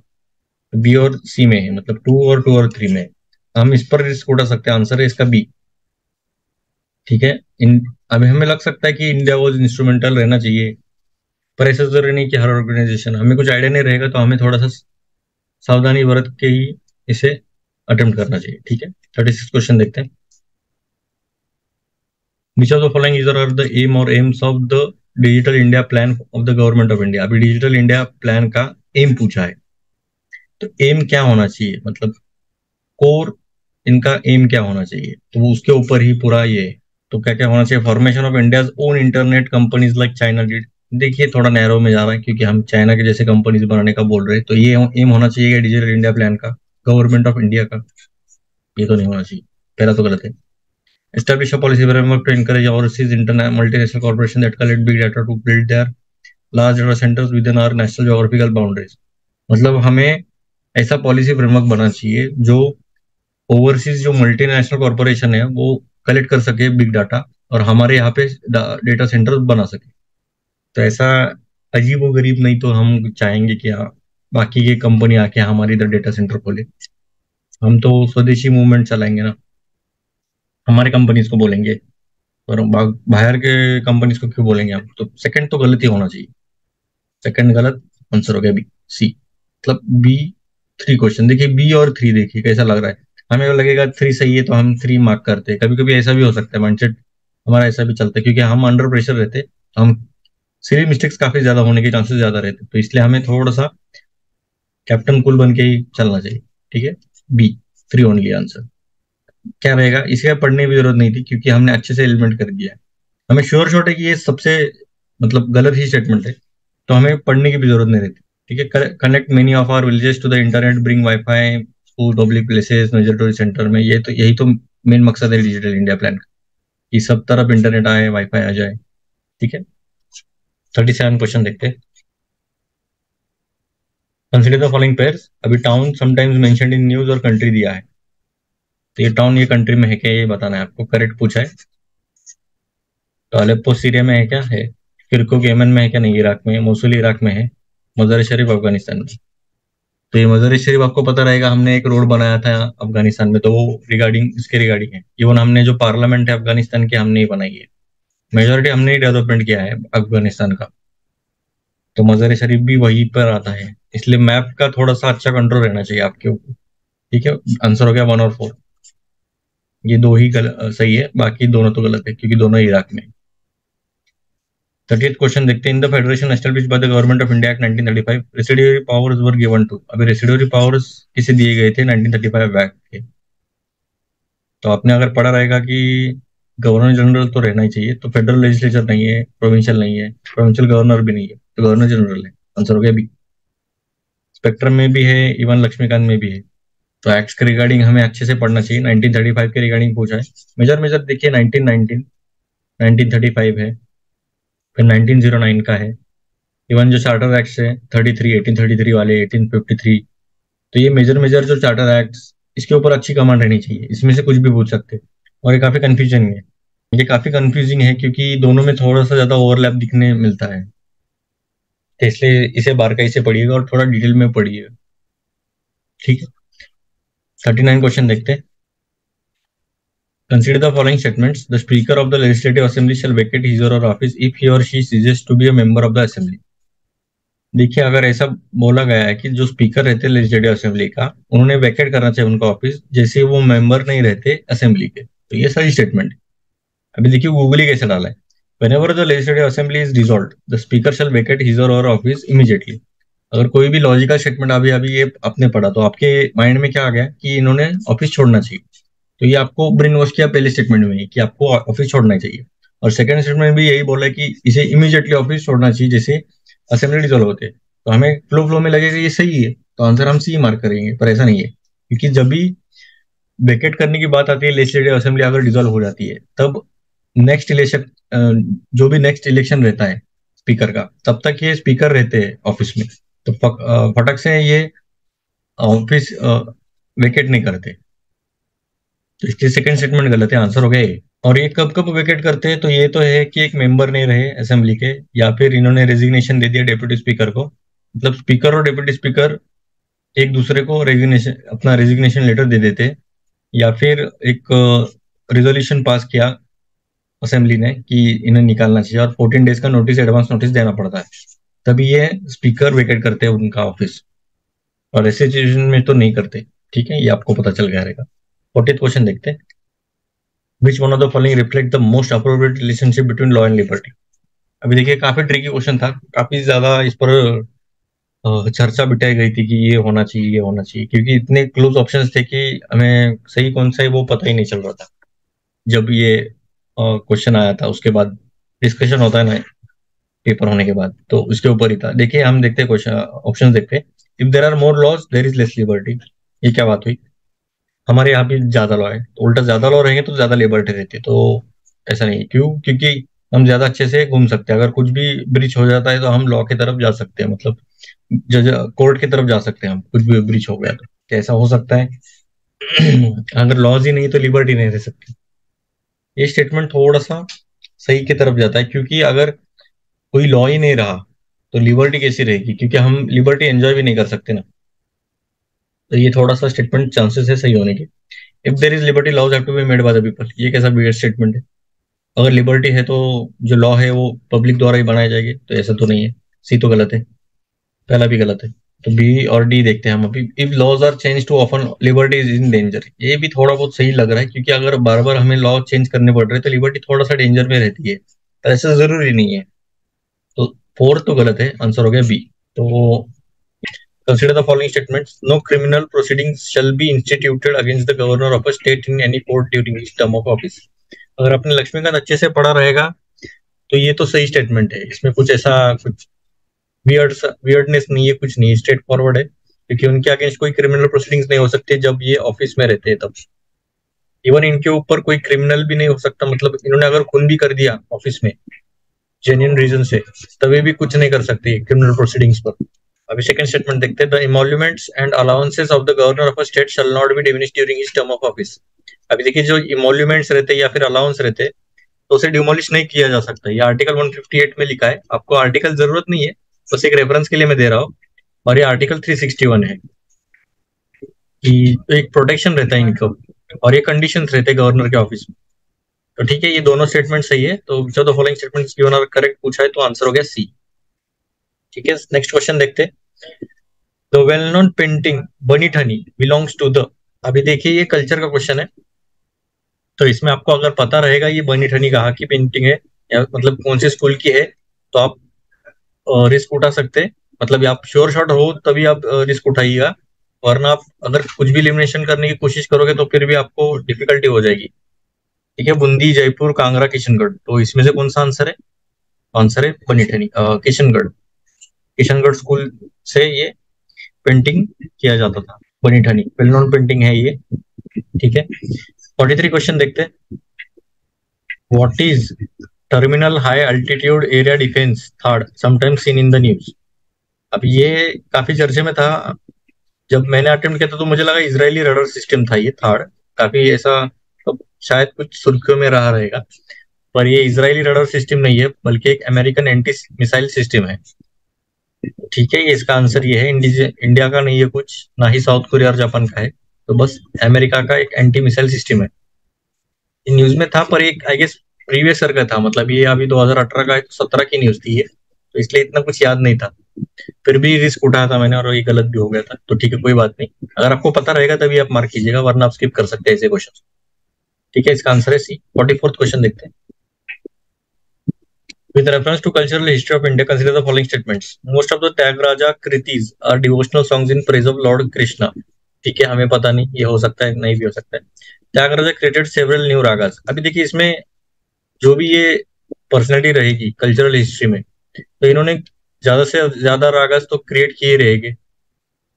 तो लॉजिकली थिंक करके देखे तो ये स्टेटमेंट तो सही होना चाहिए। तो आंसर मतलब आंसर तो नहीं बोल सकते, सेकंड स्टेटमेंट तो सही है लॉजिकली देखा जाए तो। टू, मतलब बी, सी और डी में टू है, मतलब ये तीनों में आंसर रहेगा। थर्ड देखते हैं। Annamacharya and Tyagaraja are contemporaries. अब ये पता नहीं रहेगी भी नहीं भी रहेगी भी। Annamacharya kirtanas are devotional song in praise of lord Venkateshwara. अभी देखिए थोड़ा डिफिकल्ट हो जाता है क्वेश्चन। अभी आपको पता नहीं है ये कंटेम्पररीज है या फिर ये लॉर्ड वेंकटेश्वर के डिवोशनल सॉन्ग्स को प्रेज करते थे, पता नहीं है अभी। पर ये तीनों में है, तो ये वन थर्ड कैटेगरी में आ गया ये। तो आपको अगर रिस्क उठाना है तो थर्ड राउंड या फिर सेकंड राउंड में आप उठा सकते हो रिस्क। अगर आपके अटेम्प्ट काफी कम है तो आपको रिस्क उठाना ही पड़ेगा। तो ये तीनों में से कौन सा आंसर लग रहा है आपको? बी, सी, डी, कौन सा है? तो आंसर है इसका आंसर बी। 2 और 4 ही सही है, बाकी सब गलत है। ठीक है, ऐसे क्वेश्चंस देखिए देख लीजिएगा आप, आपके लॉजिक के अकॉर्डिंग आप देख लीजिए, ये सॉल्व करने की कोशिश कीजिएगा। अगर आपको पता रहेगा तो ठीक है, नहीं तो फिर आप स्किप भी कर सकते हो, क्योंकि वन थर्ड में भी आप जनरली अटेम्प्ट करना चाहिए, वन थर्ड में भी अगर आपका अटेम्प्ट बहुत ही कम है तो, नहीं तो फिर आप स्किप भी कर सकते हो। ठीक है, 45th क्वेश्चन देखते हैं। Which of the following are regarded as the main features of the rule of law. अभी रूल ऑफ लॉ आपको पता रहेगा, आर्टिकल 14 में ये अच्छे से बोला है। तो इसके मेन फीचर के रिगार्डिंग पूछा गया है। तो इसमें क्या है, लिमिटेशन ऑफ पावर है, इक्वलिटी बिफोर लॉ है, people responsibility to the government है, लिबर्टी एंड सिविल राइट्स है। तो इसमें से करेक्ट आंसर बोलना है आपको। तो क्या रह सकता है, आपको क्या लगता है? तो देखिए थर्ड स्टेटमेंट देखिए, people's responsibility to the government. अब ये रूल ऑफ लॉ की बात कर रहे हैं, और पीपल की रिस्पॉन्सिबिलिटी क्या रहनी चाहिए गवर्नमेंट के अगेंस्ट, वो तो नहीं बोल सकते ना। उल्टा गवर्नमेंट को रिस्ट्रिक्ट करता है fundamental rights, generally fundamental rights के अंडर ही आता है ना, तो इनकी रिस्पॉन्सिबिलिटी कहाँ से आ गई? तो थर्ड तो गलत है, थर्ड गया। अभी 1 to 4, 2 4 तो है, मतलब 2 और 4 तो सही है। अभी 1 का देखेंगे, लिमिटेशन ऑफ पावर्स। तो लिमिटेशन ऑफ पावर्स भी करता है, क्योंकि गवर्नमेंट को रिस्ट्रिक्ट करना चाहिए, तो इसलिए 1, 2 और 4 सही है, तो आंसर हो गया सी। देखिए रूल ऑफ लॉ में क्या क्या है, तो एब्सेंस ऑफ आर्बिट्ररी पावर है, इक्वालिटी बिफोर लॉ है, और प्राइमेसी ऑफ इंडिविजुअल राइट्स है। तो हमने थर्ड स्टेटमेंट तो माना नहीं, पर पहला और जो सेकंड स्टेटमेंट है उसे हमने माना है, तो इसलिए 1, 2 और 4 इसका आंसर सही है। 46 क्वेश्चन देखते हैं। Which one of the following statements correctly describe the meaning of legal tender money. अभी देखिए काफी सुर्खियों में था लीगल टेंडर मनी, तो इसका मतलब क्या है, बस इतना ही पूछा है। इकोनॉमी में जनरली कैसे पूछते हैं, देखिए एक तो मीनिंग पूछेंगे, या फिर उसका इम्प्लीकेशन पूछेंगे, या फिर कंसेप्ट पूछेंगे, या फिर ट्रेंड भी पूछ सकते हैं कि मतलब इकोनॉमिक सर्वे में जो भी ट्रेंड्स रहता है कि जो हमारा करंट अकाउंट डेफिसिट है, तो वो पिछले 10 सालों में कंसिस्टेंटली स्लो ग्रोथ में है। तो ऐसा भी कुछ ऐसा सिंपल स्टेटमेंट का मतलब, या फिर ट्रेंड का एनालिसिस आपको रहना चाहिए कि ऊपर नीचे है क्या नहीं। इकोनॉमिक कंसेप्ट काफी सिंपल भी रहते हैं, और कंसेप्चुअल क्लैरिटी रहेगी तो ही आप सॉल्व कर सकते हैं। तो ठीक है, लीगल टेंडर मनी क्या है देखते हैं हम। The money which is tendered in courts of law to defray the fee of legal cases. मतलब अगर आपने पढ़ा रहेगा तो ये पहला तो गलत ही है, ऐसा कुछ टेंडर्ड का सवाल ही नहीं आता। अभी टेंडर बोला है तो कोर्ट जाना पड़ेगा, ऐसा कुछ तो रहेगा, आपको लगेगा, पर ऐसा नहीं है। The money which a creditor is under compulsion to accept in settlement of his claims. ठीक है, इसे होल्ड पर रखते, हो सकता है ये। The bank money in the form of cheques, draft, bill of exchange, नहीं, ये तो नहीं है, क्योंकि जो चेक्स रहते हैं वो रिफ्यूज भी किया जा सकता है। चेक्स लीगल टेंडर में तो नहीं आती, क्योंकि रिफ्यूज किया जा सकता है। तो सी तो नहीं है। Metallic money in circulation in a country, ये भी क्या है सवाल, ये तो ऐसा कुछ समझ ही नहीं आता, तो सी और डी भी गलत है, पहला भी गलत है, आंसर हो गया B. The money which credit is under compulsion to accept in settlement of his claim. देखिए लीगल टेंडर मनी का मीनिंग यही है कि आप उसे एक्सेप्ट ही करना चाहिए, उसके पास ऑब्लिगेशन रहता है कि वो रिफ्यूज नहीं कर सकता। तो ठीक है, 47 क्वेश्चन देखते हैं। If a commodity is provided free to the public by the government. ठीक है, एक कोई तो चीज है, अगर पब्लिक को गवर्नमेंट ने फ्री दे दी तो क्या होगा? अपॉर्चुनिटी कॉस्ट जीरो होगी, अपॉर्चुनिटी कॉस्ट इग्नोर्ड हो जाएगी, opportunity cost is transferred from the consumers of the product to the tax paying public, या फिर अपॉर्चुनिटी कॉस्ट जो है वो ट्रांसफर हो जाएगी कंज्यूमर से टू द गवर्नमेंट। अभी देखिए दो स्टेटमेंट सिमिलर है और ये दो स्टेटमेंट सिमिलर है। तो अपॉर्चुनिटी कॉस्ट जीरो तो नहीं हो सकती, तो पहला तो नहीं है। अपॉर्चुनिटी कॉस्ट जीरो नहीं रह सकती, इग्नोर भी नहीं हो सकती, आंसर सी और डी में रहेगा। देखिए कुछ कुछ क्वेश्चंस में कैसा रहता है, दो दो स्टेटमेंट सिमिलर देते हैं, तो आपको एक अंदाजा लगना चाहिए कि ये दोनों में से तो मतलब चार तो है, पर जो दोनों में से जो क्लोज दिया रहेगा ना वही ऑप्शन रहते हैं generally, majority of the times जो दो ऑप्शंस में काफी क्लोजनेस रहता है तो वही ऑप्शन रहता है। ये देखिए थोड़ा एक्सट्रीम है, जीरो और इग्नोर्ड ऑलमोस्ट सेम ही दिख रहे, और देखिए ये सिमिलर पैटर्न्स पे है, तो ये चांसेस कम ही है इसके। अगर लॉजिकली मतलब तुक्केबाजी भी ठीक है, पर ये लॉजिक के बेसिस पर मैं सॉल्व कर रहा हूँ, मुझे नहीं पता ये अपॉर्चुनिटी कॉस्ट क्या होता है। ठीक है, अपॉर्चुनिटी कॉस्ट जो मतलब एक कॉस्ट रहेगी कुछ ना कुछ, तो जो ट्रांसफर होती है consumers of the product to the tax paying public. अभी देखिए जो भी टैक्स पेइंग पब्लिक है तो उनका तो नुकसान ही हो गया ना, अगर कोई कमोडिटी है गवर्नमेंट फ्री दे रही है उनको, तो जो गवर्नमेंट फ्री दे रही है मतलब क्या है, इनके पास फ्री नहीं आ रहा है, इनको कोई ना कोई तो पैसा दे रहा है, तो कौन है, टैक्स पेइंग पब्लिक ही रहेगा। तो उनकी जो अपॉर्चुनिटी कॉस्ट है वो ट्रांसफर हो रही है कंज्यूमर से टैक्स पेइंग पब्लिक तक, तो आंसर इसका सी है। ठीक है, ना कि consumer of the product government की नहीं है। ठीक है, 48 क्वेश्चन देखते हैं। Increase in absolute and per capita real GNP do not connote a higher level of economic development. तो मतलब इसमें क्या बताया गया है, अगर इफ लिखा है, अगर एब्सोल्यूट और पर कैपिटा रियल जीएनपी है वो higher level of economic development नहीं दिखाता है, कब? Industrial output fails to keep pace with agriculture output, नहीं ऐसा कुछ नहीं है। Agriculture output fails to keep pace, देखिए दोनों में आपको लगेगा ये दोनों में, पर ऐसा नहीं है, दोनों भी वियर्ड स्टेटमेंट है। पॉवर्टी और अनएम्प्लॉयमेंट अगर इंक्रीज हो रही है तो फिर ये जीएनपी बढ़ा या फिर कुछ भी बढ़ा, इकोनॉमिक डेवलपमेंट का क्या फायदा ही नहीं ना। Do not connote higher level of economic development. अगर इकोनॉमिक डेवलपमेंट करना है तो इनके साथ साथ पॉवर्टी और अनएम्प्लॉयमेंट घटनी चाहिए, बढ़नी नहीं चाहिए। आंसर आ गया सी इसका।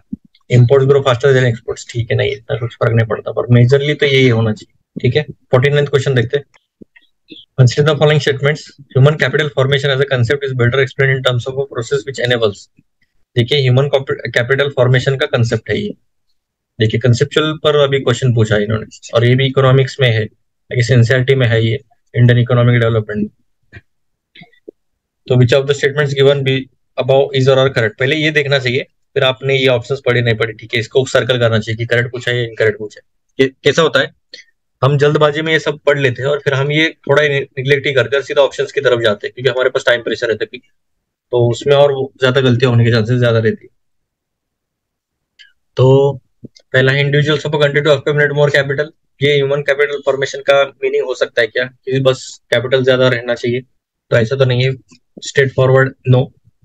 बस ज्यादा कैपिटल करना मतलब ह्यूमन कैपिटल फॉर्मेशन तो नहीं हो सकता, इतना सिंपल तो नहीं है ये, वन तो नहीं है, टू और फोर में है आंसर ये।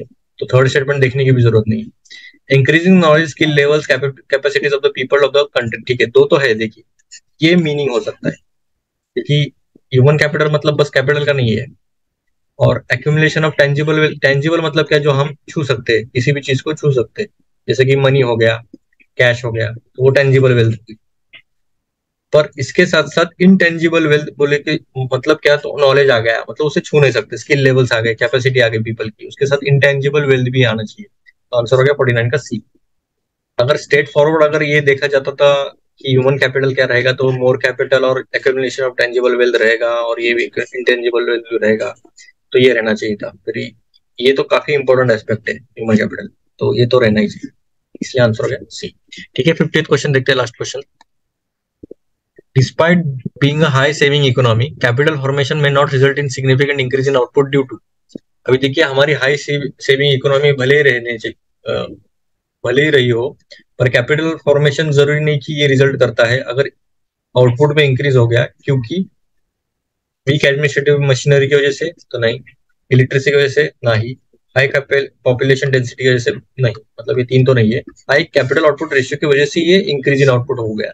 कैपिटल आउटपुट मतलब क्या, कितना कैपिटल लग रहा है एक यूनिट प्रोड्यूस करने में, आउटपुट करने में। समझो 100 रुपए में 1000 हम आउटपुट दे रहे हैं, तो इसका क्या हो गया, कैपिटल आउटपुट रेशियो कितना हो गया, तो 10 हो गया। तो इसका इंक्रीज कब होगा, तो जब 100 रुपए में ही हम 10,000 करेंगे। अगर किसी चीज को समझो 10 रुपए में बनना चाहिए, तो वो उसको लग रहे 100 रुपए, तो उसकी वजह से हाई कैपिटल लग रहा है उसके, और आउटपुट भी काफी कम है, तो इसलिए इसकी वजह से हमारा भले कैपिटल फॉर्मेशन बढ़ गया होगा, पर जरूरी नहीं कि ये अच्छा आउटपुट दे सके, तो इसलिए आंसर हो गया हाई कैपिटल आउटपुट रेशियो।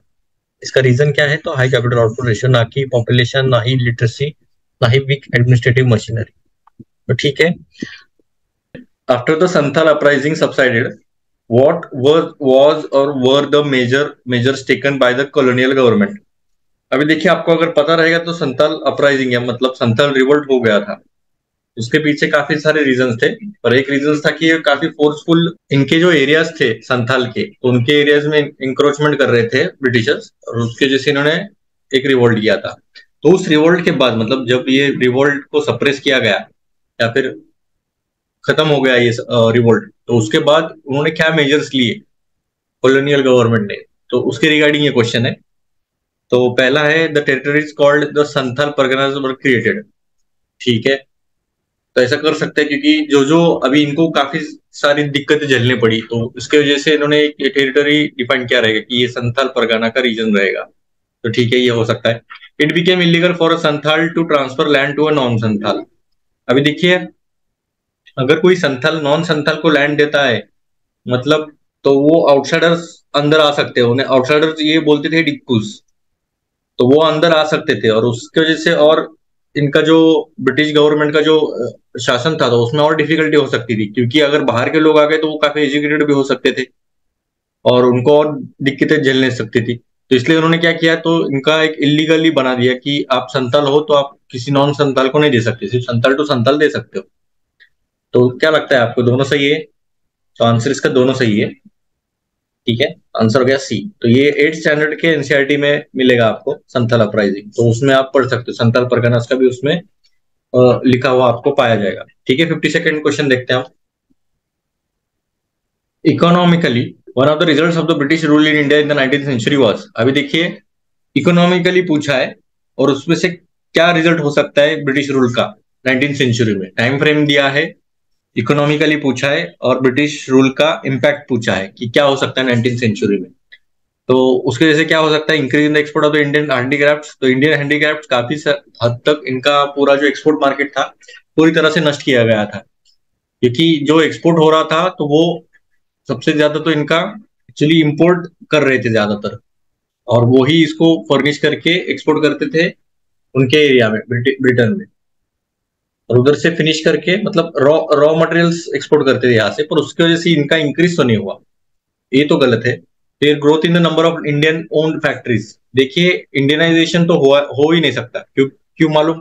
क्योंकि इनका तो पहला मकसद यही रहेगा कि इंडियन ओन्ड फैक्ट्रीज पूरी मतलब पूरी तरह से नष्ट हो जाए या फिर कमी हो जाए, और ब्रिटिश ओन्ड फैक्ट्रीज ज्यादा हो। तो सेकंड तो नहीं हो सकता, ना ही फर्स्ट हो सकता है।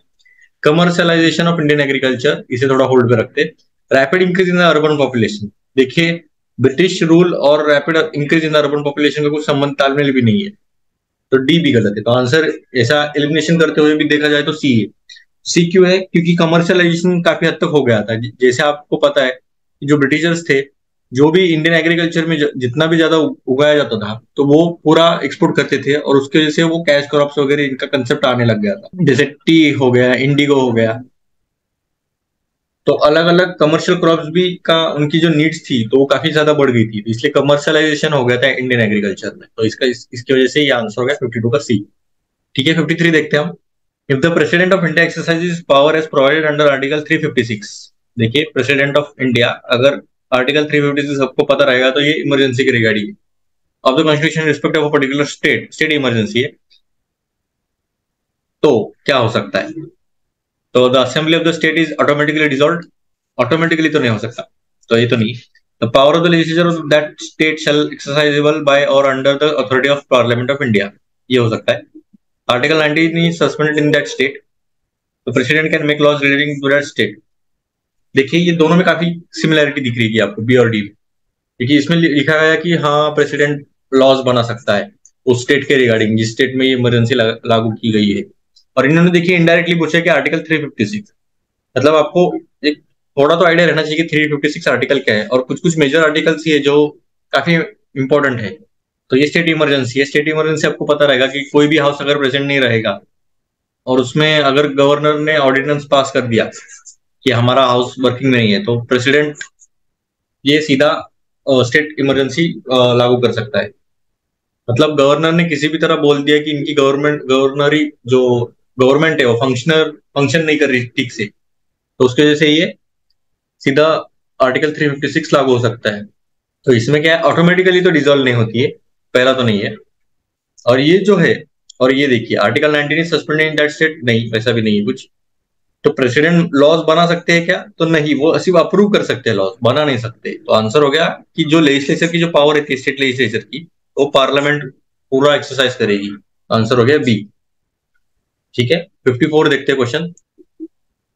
Consider the following pairs, craft और हेरिटेज दिया है, मतलब ये क्राफ्ट कौन से हेरिटेज का है, और ये इसमें पूछा है, करेक्ट पूछा है।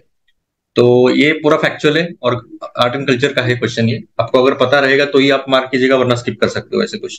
पुतुकोली शॉल्स, तमिलनाडु, सुजनी एम्ब्रॉयडरी, महाराष्ट्र, उप्पड़ा जमदारी सारीज, कर्नाटका। तो इसमें से कौन सा सही है, आपको क्या लगता है? तो आंसर हो गया ए। एक ही सही है, बाकी सब गलत है, दोनों गलत है। ये जो सुजनी एम्ब्रॉयडरी है वो बिहार की है, और उपड़ा जमदानी साड़ीज जो है वो आंध्र प्रदेश की। और ये काफी डिफिकल्ट क्वेश्चन था, इसलिए आप स्किप कर सकते हो ये क्वेश्चन। ठीक है, 55th क्वेश्चन देखते हैं। In which of the following areas can GPS technology be used, अभी कौन से एरियाज में जीपीएस टेक्नोलॉजी यूज की जा सकती है, ये पूछा गया है।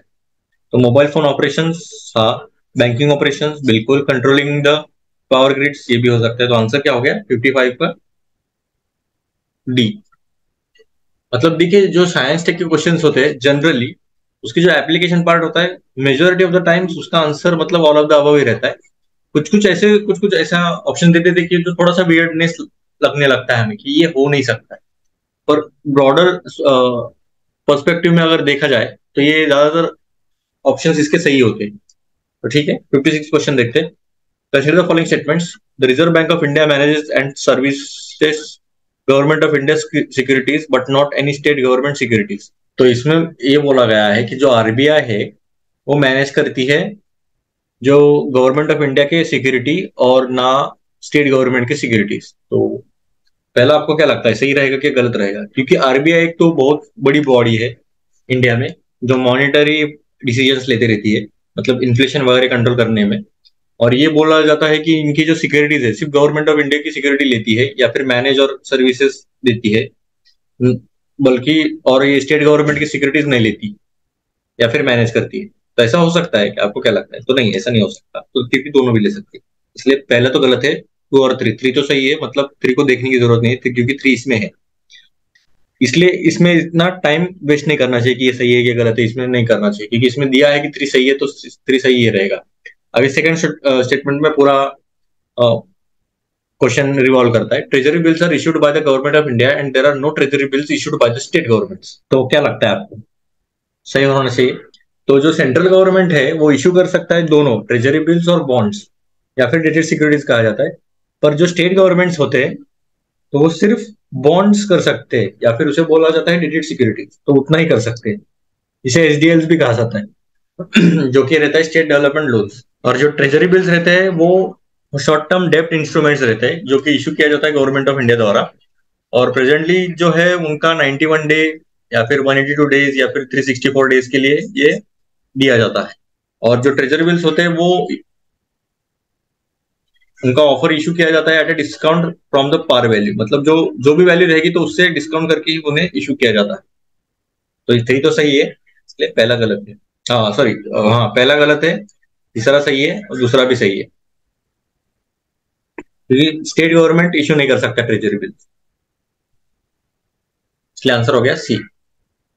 2 and 3। 57 क्वेश्चन देखते हैं। Consider the following statements. The earth magnetic field has reversed every few 100,000 years. देखिए, आपने अगर जियो मैग्नेटिज्म पढ़ा रहेगा, जो एक कंसेप्ट है, तो उसमें कहा गया है कि जो अर्थ की जो मैग्नेटिक फील्ड है, अभी जैसा दिख रहा है आपको, नॉर्थ पोल ऊपर है, साउथ पोल नीचे, तो कुछ मतलब लाख साल पहले भी इसका जो नॉर्थ पोल था वो नीचे था और साउथ पोल था जो ऊपर था। इसलिए ये कुछ थाउजेंड मतलब फ्यू 100,000 ईयर्स मतलब ऑलमोस्ट लाख साल के बाद वो पूरा चेंज होते रहता है।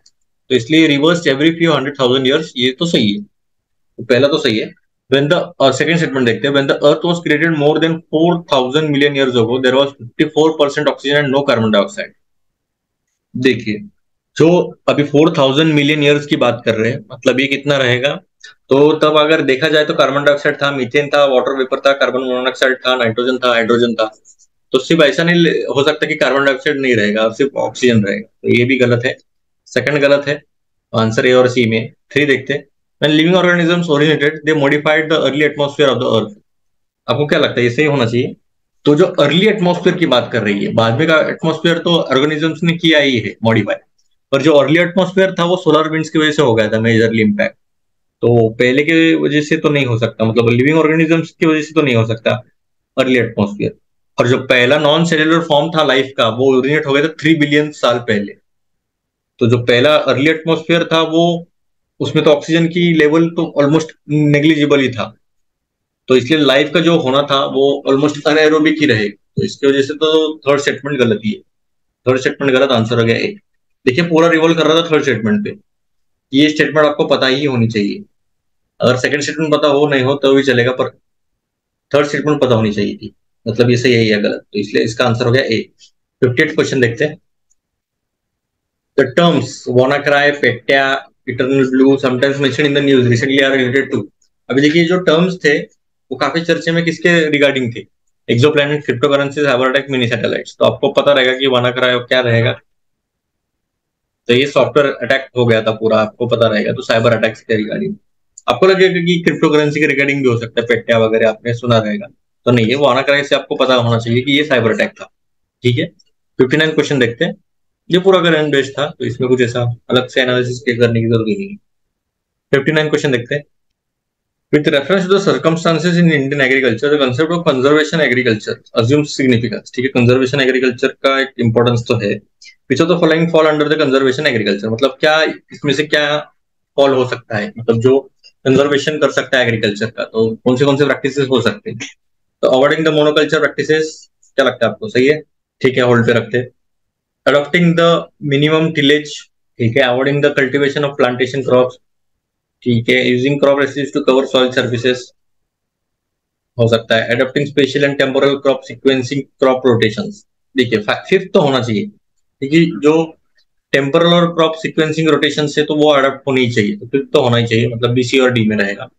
अब इसमें देखिए क्या, हमें एक एक क्वेश्चन को हमें एलिमिनेट करना पड़ेगा अभी। तो टू तो होना चाहिए क्योंकि अडॉप्टिंग मिनिमम टिलेज है। सेकंड तो होना ही चाहिए, और फिफ्थ भी होना चाहिए। तो सेकंड और फिफ्थ, सेकंड फिफ्थ, मतलब ये बीसी और डी में ही है, मतलब सेकंड तो है ही। अभी देखते हैं इसमें से कॉमन क्या है। टू है बस, बाकी और फाइव तो है ही, मतलब ये थ्री और फोर में ही क्वेश्चन है पूरा। तो थ्री है क्या, avoiding the cultivation of plantation crops, क्योंकि ये गलत ही है, क्योंकि avoiding cultivation of plantation crops का कोई मतलब ही नहीं है, क्योंकि थर्ड तो गलत ही होता है पूरी तरह से। थर्ड देखिए, हर एक जो सेंटेंस रहता है, अभी देखिए इतने इसमें इतने सारे ऑप्शंस दिए, तो आपको कंफ्यूजन करने के लिए ही इतने सारे ऑप्शंस दिए। तो आपको ऐसा लगना चाहिए ये इसका इम्पैक्ट इस पे रह सकता है, इसका इम्पैक्ट इस पे रह सकता है। तो आपको लगेगा कि ये ऐसा ऐसा ऐसा है, मतलब ये सभी अच्छे रहने चाहिए, मतलब सभी का ऑप्शन सही रहने चाहिए। तो सभी का ऑप्शन तो है ही नहीं, अगर वो भी ऑप्शन देते तो ज्यादातर वो ही टिक मार्क करके आ जाते थे। पर इसमें ऐसा नहीं है। हर एक जो भी ऑप्शन आप पढ़ोगे तो उसको एक सेपरेट कंटेक्स्ट में ही पढ़ना, और एक क्वेश्चन के रिगार्डिंग क्या पूछा है उसके कंटेक्स्ट में है या नहीं वो पढ़ना चाहिए। ठीक है। तो कल्टीवेशन ऑफ प्लांटेशन क्रॉप्स को अगर हम अवॉइड करने लगे तो कंजर होगा क्या एग्रीकल्चर, क्या लगता है आपको। तो ऐसा कुछ नहीं है, तो थर्ड तो गलत ही है। अगर थर्ड गलत हो गया तो आंसर सीधा निकल के आ रहा है 2 4 5। मतलब क्या होगा, 2 4 और 5, मतलब थर्ड के ऊपर पूरा गेम था। आपको थर्ड क्वेश्चन को थोड़ा सा अच्छे से एलिमिनेट कर सकते थे। अगर आपने ये पढ़ा भी नहीं रहेगा तो भी चलेगा, क्योंकि देखिए बिना पढ़े भी आपने ये सीधा आंसर निकाल लिया। तो ठीक है, 60th क्वेश्चन देखते हैं। ये काफी सुर्खियों में था 60th क्वेश्चन की, the term six mass extension या फिर six extension is mentioned in the news in the context of the discussion of. अभी देखिए ये मास एक्सटेंशन की बात कर रहा है, और ये काफी सुर्खियों में भी था करंट में। तो उसका आंसर आपको पता रहेगा, तो क्या रहेगा। तो व्हाइट मोनोकल्चर प्रैक्टिसेस रहेंगे क्या, नहीं। Fears of possible collision of meteorite with the earth, लग सकता है पर नहीं। Large scale cultivation genetically modified crops, नहीं। तो आंसर क्या हो गया, डी रहेगा ऑब्वियस है, क्योंकि जो मैनकाइंड है उनका, उनकी वजह से ओवर एक्सप्लॉयटेशन हो रहा है, मिसयूज हो रहा है नेचुरल रिसोर्सेज का, फिर फ्रेगमेंटेशन हो रहा है, लॉस ऑफ नेचुरल हैबिटेट्स हो रहा है, डिस्ट्रक्शन ऑफ इकोसिस्टम्स हो रहा है, पॉल्यूशन हो रहा है, ग्लोबल क्लाइमेट चेंज हो रहा है। तो ऐसे कहा जाता है कि जो पहला जो डायनासोर का जो एक्सटिंक्शन था उससे काफी ज्यादा गुना ये एक्सटिंक्शन बढ़ रहा है, मतलब उसके कंपैरिजन में सबसे ज्यादा एक्सटिंक्शन हो रहा है, इसलिए इस पे सिक्स मास एक्सटेंशन कहा गया है। अब सिक्स मास एक्सटेंशन बोला गया है, तो मतलब पहले पांच कौन से थे, तो आपका ये होमवर्क रहेगा। तो आपको ये पता करना है कि किसकी वजह से हो गया था मास एक्सटेंशन। ठीक है, 61 क्वेश्चन देखते हैं। तो 61 क्वेश्चन क्या है, with reference to Indian regional navigation satellite system IRNSS consider the following statements. तो IRNSS के 3 सैटेलाइट हैं, जियो स्टेशनरी 4 सैटेलाइट है, जियो सिंक्रोनस ऑर्बिट्स में। सही है क्या, ठीक है देखते हैं। IRNS covers entire India and about 5500 square kilometre beyond its border, ये थोड़ा डाउटफुल है। India will have its own satellite navigation system with full global coverage with the middle of 2019, ये थोड़ा असंभव है, तो थर्ड तो नहीं है। तो ये ए बी और डी में रहेगा। तो पहला तो सही है, 3 सैटेलाइट्स है जियो स्टेशनरी के, और 4 सैटेलाइट है जियो सिंक्रोनस के। तो ए और बी आंसर रहेगा। और जो सेकंड स्टेटमेंट है देखिए, एंटायर इंडिया तो कवर करता है, पर इसके आगे कितना किलोमीटर है आपको पता है, 1500 किलोमीटर है फ्रॉम इट्स बाउंड्री। तो 1500 किलोमीटर इसमें देखा गया है, तो स्क्वायर किलोमीटर लिखा गया है, फिर भी उसके आसपास भी नहीं हो रहा। पर फिर भी ये सेकंड तो गलत ही है, तो आंसर क्या हो गया इसका, ए। ठीक है, 62nd क्वेश्चन देखते हैं। Consider the following phenomena. Light is affected by gravity, ठीक है। The universe is constantly expanding, ठीक है। The matter warps its surrounding space time, ठीक है। आपने अगर इंटरस्टेलर देखा रहेगा तो आपने देखा रहेगा कि ब्लैक होल में वो जाते हैं, तो उसमें आपने देखा है कि उससे लाइट भी पास, अगर लाइट इधर से जा रही रहेगी तो उससे भी खींच लेगा ये। तो लाइट अफेक्ट होती है ग्रेविटी से, तो हाँ होती है, तो पहला तो सही है। देखिए कुछ कुछ क्वेश्चंस ऐसे रहते हैं कि आपको कुछ ना कुछ तो लॉजिक मिल ही जाता है, भले वो फिल्म्स में हो या फिर आपके आसपास के सराउंडिंग में हो। तो आपको ऐसा कॉन्स्टेंटली ऑब्जर्वेशन, अपने स्किल्स अच्छे रखने चाहिए और आपको फटक से ऐसा मतलब क्लिक होना चाहिए, लाइट हो गया, ग्रेविटी हो गया, तो ये कहाँ से मुझे इंफॉर्मेशन मिल सकती है, या फिर हमने कुछ मूवी वगैरह में देखा रहेगा क्या। तो ठीक है, यूनिवर्स तो आपको पता है कॉन्स्टेंटली एक्सपेंड हो रहा है, वन और टू तो सही है, मतलब ए और डी में तो आंसर रहना चाहिए। और जो मैटर है वॉर्प्स इट सराउंडिंग स्पेस टाइम, तो ये भी सही है, तो आंसर हो गया डी। 62 का डी आंसर है। Which of the above is are the predictions of Albert Einstein's general theory of relativity often discussed in media? तो ठीक है, ये तीनों तो है ही, मतलब इसमें कुछ संदेह तो नहीं है, ठीक है। 63 क्वेश्चन देखते हैं।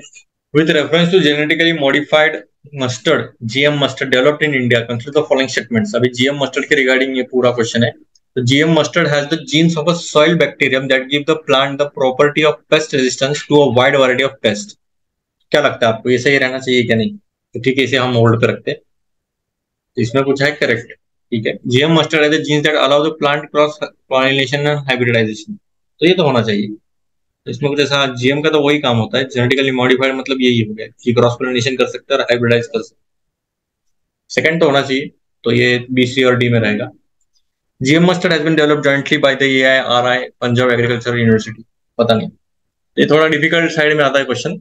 तो आपको अगर पता रहेगा ये सही है या गलत, और ये भी सही होने के चांसेस ज्यादा लग रहे हैं, पर ये सही होने के चांसेस ज्यादा लगने के बावजूद भी ये गलत है। तो इसका मेन रीजन ये था कि जो उसके अंदर के जो जीन्स है, तो उसका मेन मकसद बस फर्टाइल हाइब्रिड प्लांट्स को बनाना था, तो पेस्ट रेजिस्टेंस का कुछ सवाल नहीं आता, इसलिए इसका पहला स्टेटमेंट तो गलत है। अगर आपको पता रहेगा तभी भी आप मार्क कर सकते हैं।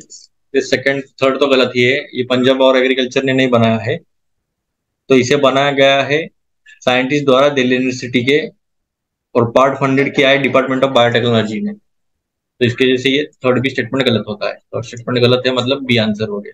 ये थोड़ा डिफिकल्ट साइड में क्वेश्चन था, अभी आपको लगेगा कि साइंस टेक है मतलब ऑल ऑफ द अबव ही रहेगा, तो ऐसा मत कीजिए, क्योंकि यूपीएससी आप जानती है कि आप किस कंटेक्स्ट में और किस एंगल से आप सोच सकते हैं ये क्वेश्चन के रिगार्डिंग, ठीक है।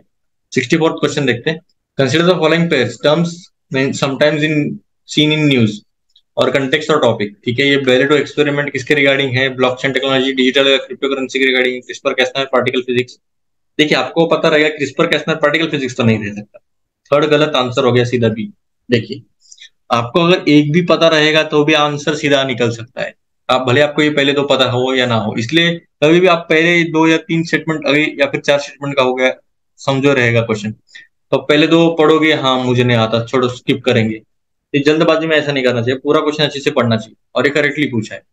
तो क्रिस्पर कैसनर आपको पता है कि वो पूरा एडिटिंग का मामला है, और जो ब्लॉकचेन है वो क्रिप्टो करेंसी तो है एक पार्ट पर, तो सेकंड तो सही है। बेले टू एक्सपेरिमेंट जो है तो वो आर्टिफिशियल इंटेलिजेंस का नहीं है, तो वो अभी अभी चैट जीपीटी आ रहा है काफी ज्यादा सुर्खियों में, वो आर्टिफिशियल इंटेलिजेंस ऐसा लिख सकते हो कि समटाइम चैट जीपीटी और आर्टिफिशियल इंटेलिजेंस, या फिर उसके बदले कुछ भी दे सकते हो।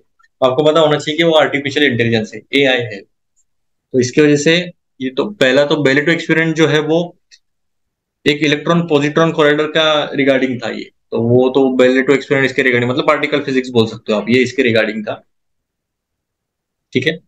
तो आंसर हो गया बी, थर्ड गलत, आंसर हो गया बी जो कि ब्लॉकचेन टेक्नोलॉजी क्रिप्टो करेंसी के रिगार्डिंग था। 65th क्वेश्चन देखते हैं। This are the following statement best describe carbon fertilization. अभी कार्बन फर्टिलाइजेशन का डिस्क्रिप्शन देखना है। तो increase plant growth due to increase concentration of carbon dioxide in the atmosphere, रह सकता है ये, ठीक है, पता नहीं, हो सकता है। Increase temperature of earth due to increase concentration of carbon dioxide in the atmosphere. अभी फर्टिलाइजेशन की बात कर रहे हैं और ये CO2 बढ़ाने की बात कर रहे हैं, तो ये तो नहीं हो सकता।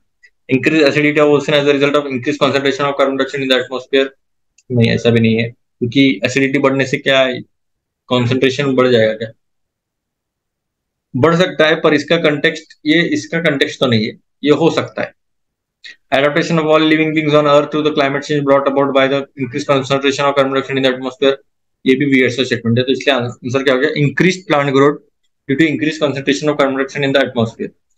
देखिए, अगर जब भले कॉन्सेंट्रेशन बढ़ गया हो कार्बन डाइऑक्साइड का, उसके वजह से अगर हमने प्लांट ग्रोथ अच्छी सी की तो उसका फर्टिलाइजेशन अच्छे से हो सकता है। तो इसकी वजह से ये परफेक्ट स्टेटमेंट है, ये डिस्क्राइब करता है carbon fertilization. In short, carbon sequestration की बात कर रहा है कि कार्बन को कैसे सोखा जा सकता है। तो ये प्लांट ग्रोथ की वजह से कार्बन डाइऑक्साइड सोखा जा सकता है। ठीक है, 66 क्वेश्चन देखते हैं। देखिए कितने क्लोज ऑप्शंस थे, तो आपको थोड़ा सा ध्यान रखना चाहिए, क्योंकि हमें लग सकता है दूसरा भी स्टेटमेंट हो सकता है। कभी कभी लगता है कि पहला स्टेटमेंट गलती है, बाकी की स्टेटमेंट देखते हैं। तो ऐसे भी गलती मत करना। 66 क्वेश्चन देखते हैं। अभी देखिए, ये इतना बड़ा क्वेश्चन है, ये इतना, उसके बाद ये ऑप्शन है। तो आपको क्या लगता है इधर क्या ट्रैप रह सकता है? तो ट्रैप कुछ नहीं है, पहले दो स्टेटमेंट पढ़ने के बाद ही आपको सीधा आंसर मिल जाएगा। When the alarm of your smartphone rings in the morning, you wake up and tap it to stop the alarm, which causes your geyser to be switched on automatically. The smart mirror in your bathroom shows the day's weather, also indicates the level of water in your overhead tank। मतलब ये पूरा interconnected की बात कर रहा है कि काफी ज्यादा इंटरनेट से कनेक्टेड थिंग्स रहेंगे ये सब। तो इसका आंसर क्या होगा? वाटर गेटवे नहीं, इंटरनेट ऑफ थिंग्स है, इंटरनेट नहीं, ये भी नहीं। तो आंसर होगा इंटरनेट ऑफ थिंग्स, क्योंकि देखिए ये पूरा जो प्रोसेस है, अब ये पूरा बताते जाएगा कि इसमें ऐसा होगा, फिर आपने इसको हाथ लगाया तो ये कनेक्ट हो जाएगा। आप अगर रूम के बाहर गए तो अपने आप लाइट्स ऑफ हो जाएगी। तो इसलिए अगर आप लेट हो गए तो ऑफिस को मैसेज जाएगा कि हम लेट होने वाले अकॉर्डिंगली, वगैरह वगैरह। मतलब ये पूरा एआई और इंटरनेट ऑफ थिंग्स का रिगार्डिंग ही था, इसलिए आंसर हो गया बी। मैंने भी एग्जाम के टाइम में ये पूरा इतना बड़ा देखा, मैं थोड़ा सा पैनिक हो गया था स्टार्टिंग में, फिर देखा ये पूरा दो तीन स्टेटमेंट पढ़ने का सीधा मैंने मार्क करके आगे बढ़ गया था। क्योंकि ये पूरा ट्रैप रहता है, ये आपको पढ़ने में मजबूर करने लगाते हैं ये, कि आपको पूरा पढ़ना ही चाहिए। और इसमें ऑलमोस्ट 2 से 3 मिनट गए रहते ये पूरा पढ़ने में, तो फिर उसमें उतना टाइम नहीं रहता है। ठीक है, 67 क्वेश्चन देखते हैं। With reference to solar power production in India, consider the following statements. अब ठीक है, सोलर पावर प्रोडक्शन के रिगार्डिंग पूछा गया। India is the third largest in the world in the manufacture of silicon wafers used in photovoltaic units. ठीक है, हो सकता है, नहीं हो सकता है, पता नहीं। The solar power tariffs are determined by the solar energy corporation of India. तो ये जो SECI है, तो उसका तो काम ये तो नहीं है टैरिफ्स वगैरह, वो पावर ट्रेडिंग लाइसेंस करता है। तो ये टैरिफ का तो जो काम है वो CERC करता है। तो सेकंड तो गलत है, और जो पहला है वो थर्ड लार्जेस्ट तो नहीं है। तो ऐसा बताया जाता है कि जो हमारे सिलिकॉन की जो मैन्युफैक्चरिंग है वो साथ ही एक सिंगल चिप भी नहीं प्रोड्यूस होती है। तो ये तो थर्ड लार्जेस्ट की बात दूर दूर तक नहीं आती। दोनों भी गलत है, आंसर हो गया डी। ठीक है, 68 क्वेश्चन देखते हैं। The staple commodities of export by the English East India company from Bengal in the middle of the 18th century were.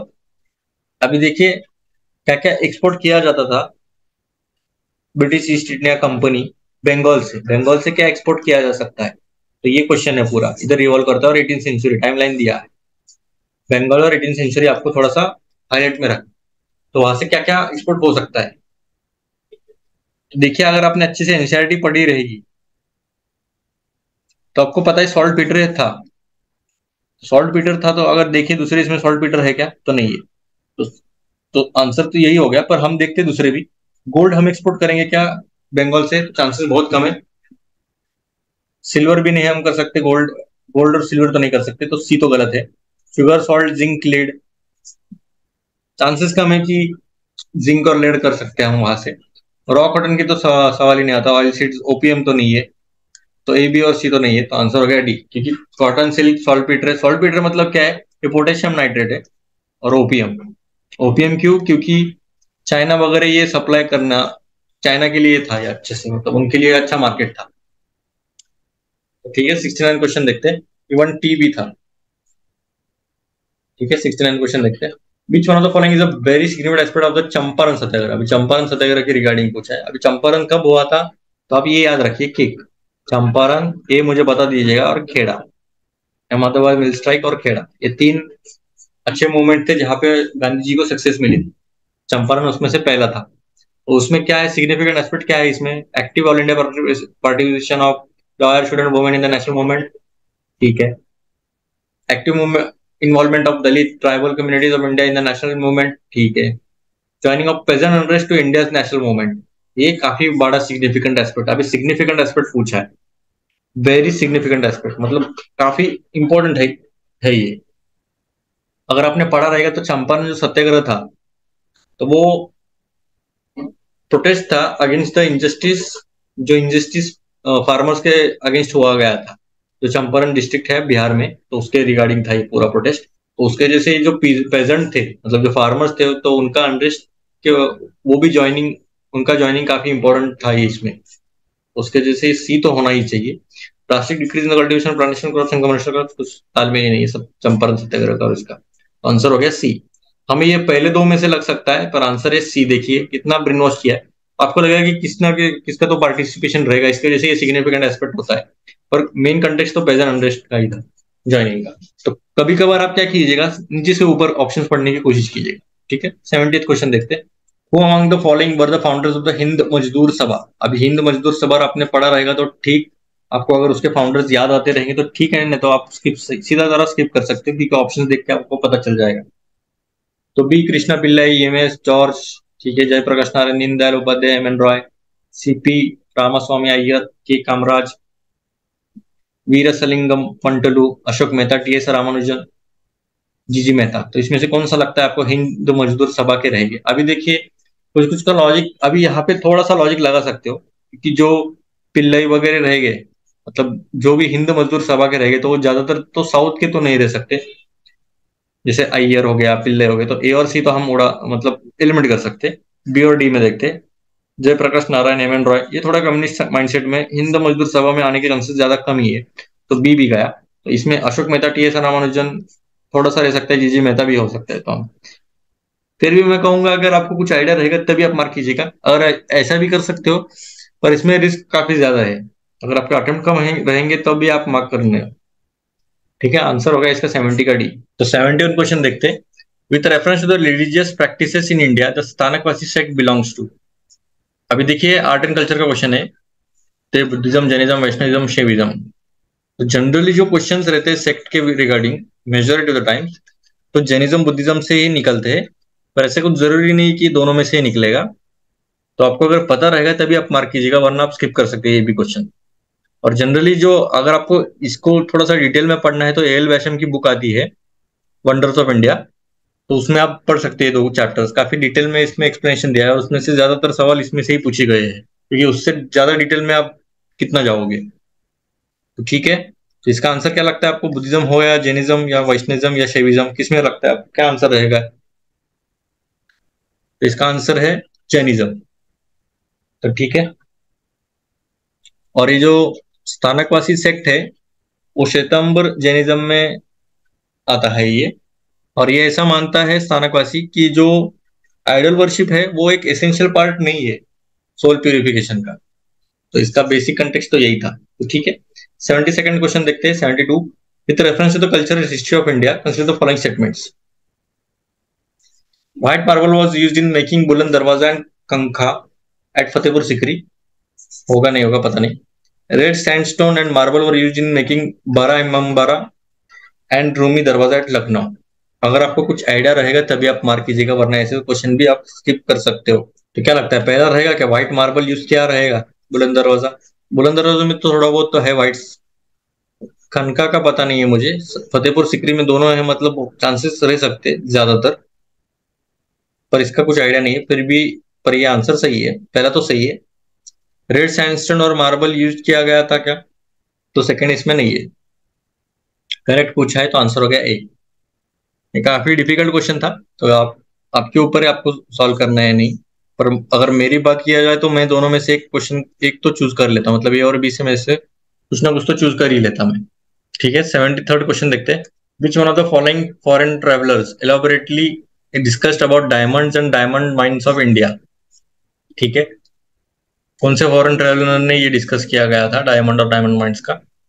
François Bernier, Jean Baptiste Tavernier, Jean de Thevenot, Abbe Barthelemy Carre. तो किसमें किसने किया रहेगा, आपको क्या लगता है? अगर आपने नई एनसीईआरटी पढ़ी रहेगी तो आपको थोड़ा सा अंदाजा लग सकता है, पर इसमें भी काफी डिफिकल्ट है क्योंकि इतना माइन्यूटली हम पढ़ नहीं सकते, इतना याद करने लायक कि किसने डायमंड और डायमंड माइंस के बारे में रिगार्डिंग पूछा गया है, तो ये भी स्किप करने जैसा ही क्वेश्चन था। इसका आंसर है बी। ये एक फ्रेंच जेम मर्चेंट थे जो कि ट्रैवलर थे, और ये कब आए थे तो 1630 से लेके 1668 में। तो 74th क्वेश्चन देखते हैं। With reference to Indian history, who among the following is a future Buddha yet to come to save the world. ठीक है, फ्यूचर बुद्धा के रिगार्डिंग पूछा गया है, तो किसमें रह सकता है? अवलोति अवलोकितेश्वरा, लोकसेवरा, मैत्रेय, पद्मपानी। पद्मपानी पेंटिंग के रिगार्डिंग आगे क्वेश्चन आएगा, वो देखेंगे शायद। हमने 2017 में देखा है ये। तो पद्मपानी तो नहीं है, तो ये तीनों में रहेगा। तो आपको कुछ आइडिया रहेगा तभी आप मार्क कीजिएगा, वरना आंसर है इसका सी। ठीक है, मैत्रेय। तो 75th क्वेश्चन देखते हैं। Which one of the following statement does not apply to the system of subsidiary alliance introduced by Lord Wellesley. अभी सब्सिडरी अलायंस आपको पता रहेगा तो आप ठीक है, क्योंकि ये मॉडर्न हिस्ट्री में दिया गया है अच्छे से। ये किधर अप्लाई नहीं होता ये सिस्टम? तो maintain large standing and at the others expense, सही है। इसके लिए तो ये सब्सिडरी अलायंस किया गया था, तो ये तो होना ही चाहिए। To keep India safe from Napoleonic danger, ये भी सही है। उसके वजह से तो ये सब्सिडरी अलायंस बनाया गया था। इसमें लिखा है not apply. To secure a fix income for the company, ठीक है, होल्ड पर रखते हैं। To establish British primacy over the Indian states. देखिए, जब सब्सिडरी अलायंस आया था तो स्टार्टिंग फेज था, तो पैरामाउंट से की सवाल, हाँ तो थोड़ा बहुत तो था ही वैसा, तो उनके ऊपर भी थोड़ा सा वर्चस्व रहना चाहिए, तो इसकी वजह से भी था। और ये फिक्स इनकम की जरूरत नहीं थी इनको, क्योंकि ये काफी ज्यादा अलग भी इनका मकसद था। तो फिक्स इनकम का तो नहीं रह सकता कि सब्सिडी एयरलाइन उसके लिए ही किया रहेगा। सी तो नहीं है, तो आंसर हो गया वही, नॉट अप्लाई बोला है तो सी आंसर है। 76 क्वेश्चन देखते हैं। Which of the following led to the introduction of English education in India. किसके वजह से इंग्लिश एजुकेशन आ गया है इंडिया में? Charter act of 1813, general committee of public instruction 1823, orientalist and Anglicist controversy. क्या लगता है आपको किसमें किसकी वजह से आया रहेगा? तो ये तीनों की वजह से आया है। आंसर होगा डी। ये मॉडर्न हिस्ट्री का क्वेश्चन है। अगर ये पूरा अच्छे से स्पेक्ट्रम में दिया गया है तो आप वो वहां से पढ़ सकते हो एजुकेशन के रिगार्डिंग। 77 क्वेश्चन देखते हैं। Which one of the following is an artificial lake. अभी आर्टिफिशियल लेक कौन सा है आपको बताना है। कोडाईकनाल, कोल्लेरू, नैनीताल, रेणुका। कुछ आइडिया लग रहा है आपको? नहीं आइडिया लग रहा है तो स्किप कीजिएगा। इसमें केबीसी के टाइप मत कीजिएगा कि ये 50-50 होना चाहिए, या फिर अद्भुत अद्भुत खत्म हो जाएगी फिर। ठीक है, तो आंसर है इसका ए, कोडाईकनाल। क्योंकि ये मैनमेड लेक है, इसे इसलिए इसे आर्टिफिशियल लेक कहा गया है। तमिलनाडु में है ये, पालनी हिल्स में। ठीक है, और स्टारफिश शेप जैसा है, क्योंकि पर ये स्टारफिश में 5 पॉइंट्स रहते, पर इसके 4 पॉइंट्स है। सेंट्रली लोकेटेड है कोडाईकनाल टाउन में। ठीक है, 77 क्वेश्चन का आंसर हो गया ए। 78 क्वेश्चन देखते हैं। विथ रेफरेंस टू प्रधानमंत्री कौशल विकास योजना, स्किल के रिगार्डिंग है ये। Consider the following statements. It is the flagship scheme of the ministry of labour and employment. देखिए, लेबर और एम्प्लॉयमेंट की स्कीम रहेगी क्या? स्किल डेवलपमेंट की बात की है तो मिनिस्ट्री ऑफ स्किल डेवलपमेंट हो सकता है ना। मतलब प्रधानमंत्री कौशल विकास योजना जो रहेगी वो मिनिस्ट्री ऑफ स्किल डेवलपमेंट के अंडर आना चाहिए। लेबर का तो सवाल ही नहीं आता, लेबर के लिए तो नहीं रह सकती। विकास, कौशल विकास की बात कर रहे हैं, तो पहले तो नहीं है। पहला नहीं है मतलब 2 और 3 में रहेगा। 2 तो है, मतलब 3 देखेंगे। It aims to align the competencies of the unregulated workforce of the country to the national skill qualification framework. क्या लगता है आपको? It aims to align the competencies of the unregulated workforce of the country to the national skill qualification framework. मतलब जो भी unregulated workforce रहेगा तो उसे हम नेशनल स्किल क्वालिफिकेशन फ्रेमवर्क के अंडर लाने की कोशिश कर रहे हैं, मतलब उसके साथ अलाइन करने की कोशिश कर रहे हैं। तो यही तो मकसद है हमारा। और सेकंड स्टेटमेंट देखते हैं। It among other things will also impart training in soft skill, entrepreneurship, financial and digital literacy। 2 और 3 तो रहने ही चाहिए, तो आंसर हो गया सी। करेक्ट पूछा है तो पहला तो नहीं है। ठीक है, आंसर हो गया सी। 79 क्वेश्चन देखते हैं।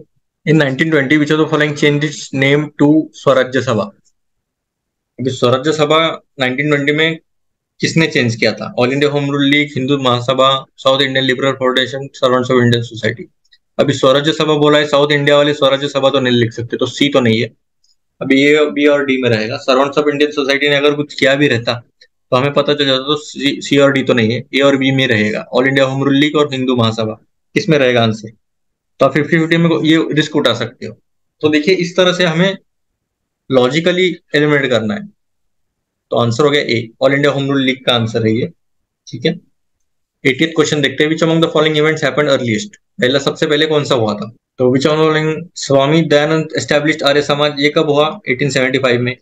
दीनबंधु मित्र रोड नील दर्पण, पता नहीं। बंकिम चंद्र चट्टोपाध्याय रोड आनंद मठ, ये कुछ तो था 1880s में, तो ये 1875।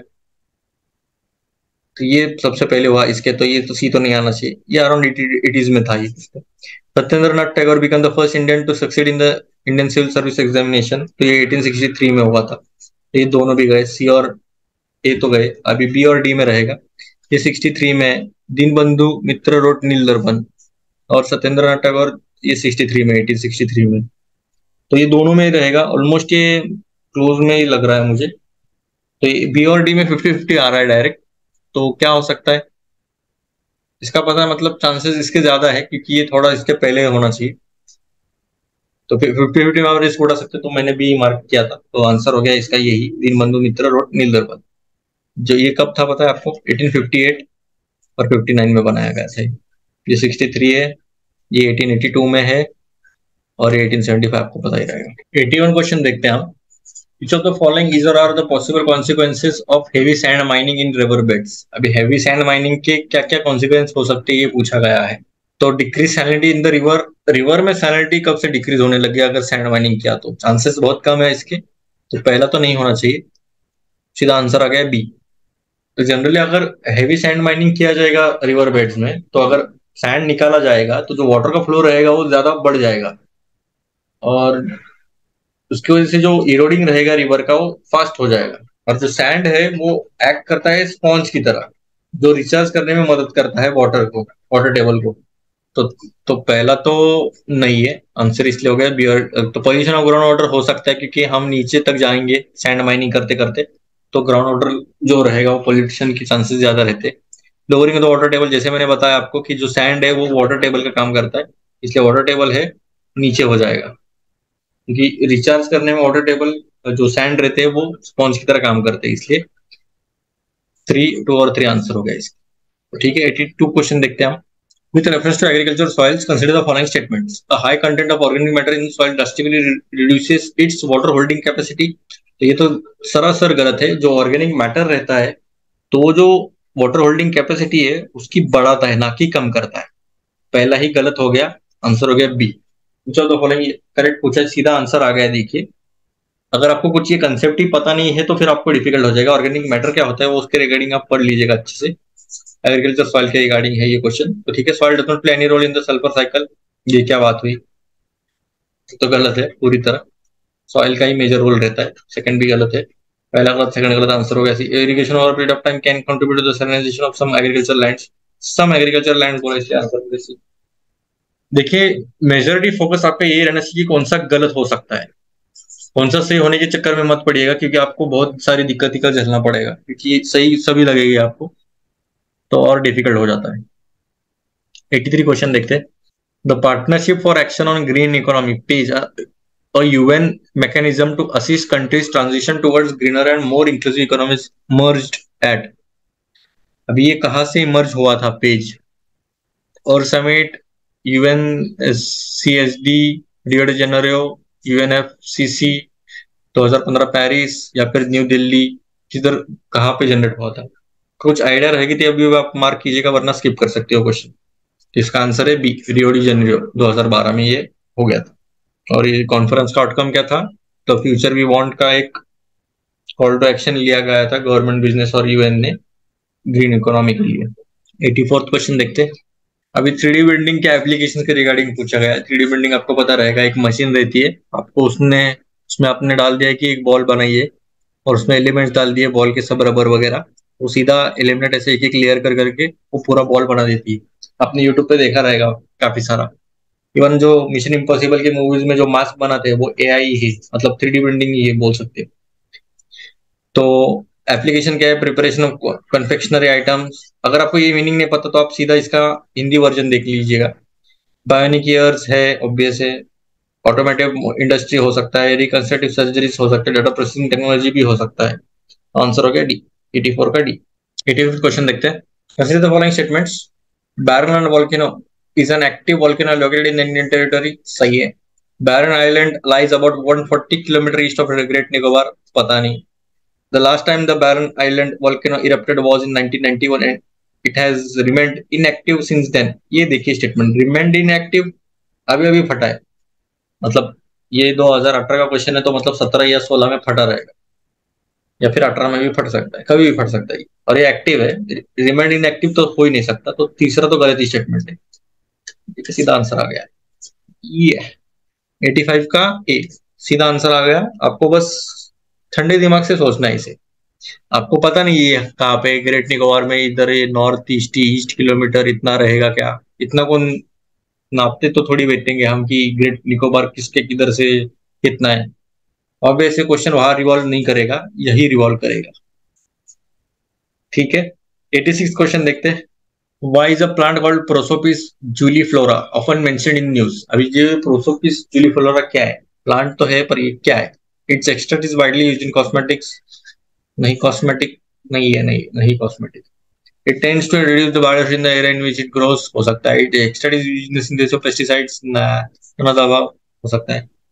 आपको कुछ आइडिया रहेगा तभी आप मार्क कीजिएगा। ये आई गेस ये एक एक्सोटिक प्लांट है, मतलब ये इन्वेजिव टाइप में है, मतलब जहां पे भी ये उगेगा वो तहस करेगा, रिड्यूस द बायोडाइवर्सिटी सीधा करेगा। तो आंसर हो गया बी। 87 क्वेश्चन देखते हैं। Consider the following statements. Most of the world's coral reefs are in tropical waters, सही है। More than one third of the world's coral reefs are located in the territories of Australia, Indonesia, Philippines, हो सकता है। Coral reef host far more number of animal phyla than those hosted by tropical rain forest. क्या लगता है आपको, ये सही statement है या गलत है? वन तो सही है, वन सही है, मतलब ए सी और डी में रहेगा, तो ये सही है। एक्चुअली जो कोरल रीफ है उसे रेन फॉरेस्ट कहा गया है ओशन के, तो सी तो सही है, मतलब थ्री सही है और वन सही है, मतलब सी और डी में रहेगा। अभी सेकंड स्टेटमेंट देखते हैं। More than one third of world coral reef. देखिए जो कोरल रीफ का जो एनवायरमेंट है, एक तो कोस्टल एरियाज में सबसे ज्यादा पाए जाते हैं, उनको एक नैरो टेम्परेचर रेंज लगता है, 25 से 28 की रेंज है उनको, कुछ तो 27 डिग्री सेल्सियस लगता है। और शैलो वाटर्स में पाए जाते हैं, मतलब ज्यादा डेप्थ में भी नहीं, थोड़ा सा लाइट आनी चाहिए, 3 से 4 मीटर आई गेस उनकी डेप्थ रहती है कुछ तो, या फिर उससे नीचे भी पाए जाते हैं। तो इसलिए वन थर्ड जो रहेगा वर्ल्ड के कोरल रीफ, जो जो आइलैंड्स है उनके नजदीकी रहेगा, India, Australia, Indonesia, Philippines, one third से ज्यादा रहेगी ऑब्वियस है। इसलिए आंसर होगा इसका डी। 88 देखते हैं question. Momentum for change climate neutral now is an initiative launched by. किसका इनिशिएटिव है और किसने लॉन्च किया है? अभी देखिए काफी डिफिकल्ट है। IPCC, UNEP, triple C, world meteorological organization. पता रहेगा तो ये मार्क कीजिएगा, वरना स्किप कर सकते हो आप क्वेश्चन। इसका आंसर क्या लगता है आपको? एक तुक्का लगा लीजिएगा। बहुत the UNF triple C answer है इसका, ये आपका सही जवाब। 89 क्वेश्चन देखते हैं। With reference to educational institution during the colonial rule in India, consider the following pairs. ठीक है, कॉलोनियल रूल के रिगार्डिंग पूछा गया है ये। इंस्टीट्यूशन और फाउंडर बताया गया है। Sanskrit college Benares, William Jones, Calcutta Madras, Warren Hasting, Fort William college, Arthur Wellesley. देखिए आर्थर वेलेस्ली ऐसा कोई नाम ही नहीं है, आर्थर वेलेस्ली। तो फोर्ट विलियम कॉलेज आपको पता रहेगा, तो ये आर्थर वेलेस्ली ने नहीं किया है, तो थर्ड तो गलत है। 1 2 और 2 में रहेगा answer. Sanskrit college Benares William Jones ने फाउंड करेंगे क्या? और ये आर्थर वेलेस्ली नहीं, ये लॉर्ड वेलेस्ली है, जो कि ये सिविल सर्वेंट के लिए बनाया गया था ये कॉलेज। और ये संस्कृत कॉलेज बनारस है, वो विलियम जोन्स ने नहीं, वॉरेन हेस्टिंग्स ने किया था। तो ये यहाँ पर है, तो पहला तो गलत है, तीसरा भी गलत है, आंसर हो गया बी। ठीक है, आपको अगर कुछ आइडिया रहेगा तभी आप मार्क कीजिएगा, वरना आप स्किप कर सकते हो क्वेश्चन को भी।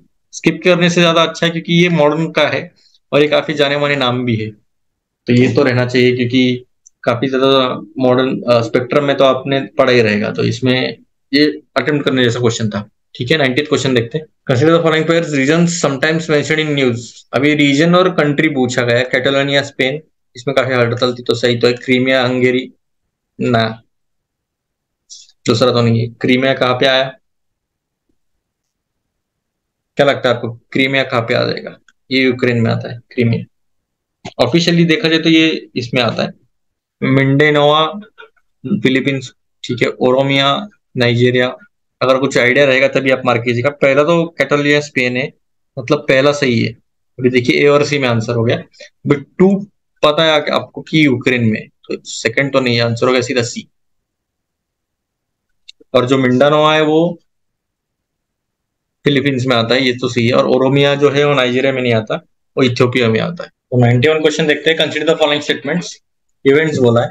The first democratically elected communist party government formed in the state in India. ठीक है। अच्छा, इवेंट्स दिए हैं, उसे क्रोनोलॉजिकली सीक्वेंस में अरेंज करना है, पहले कौन सा था और बाद में कौन सा है। Goa become part of independent India, यह हो गया था 1961 में। ठीक है, 61 है ये। Air India was nationalised and became the national carrier, ये 53 की बात है। 61 मतलब 3 के बाद 4 आना चाहिए। ये हो सकता है, ये हो सकता है, तो ये दोनों में रहेगा। India then largest bank Imperial Bank of India was renamed State Bank of India, कहाँ पे हो सकता है? 1955 में हो सकता है। ये 53 है, ये 61 है, और ये 55 है। तो पहला तो 3 आएगा, ये 55 है, मतलब ये 53 है।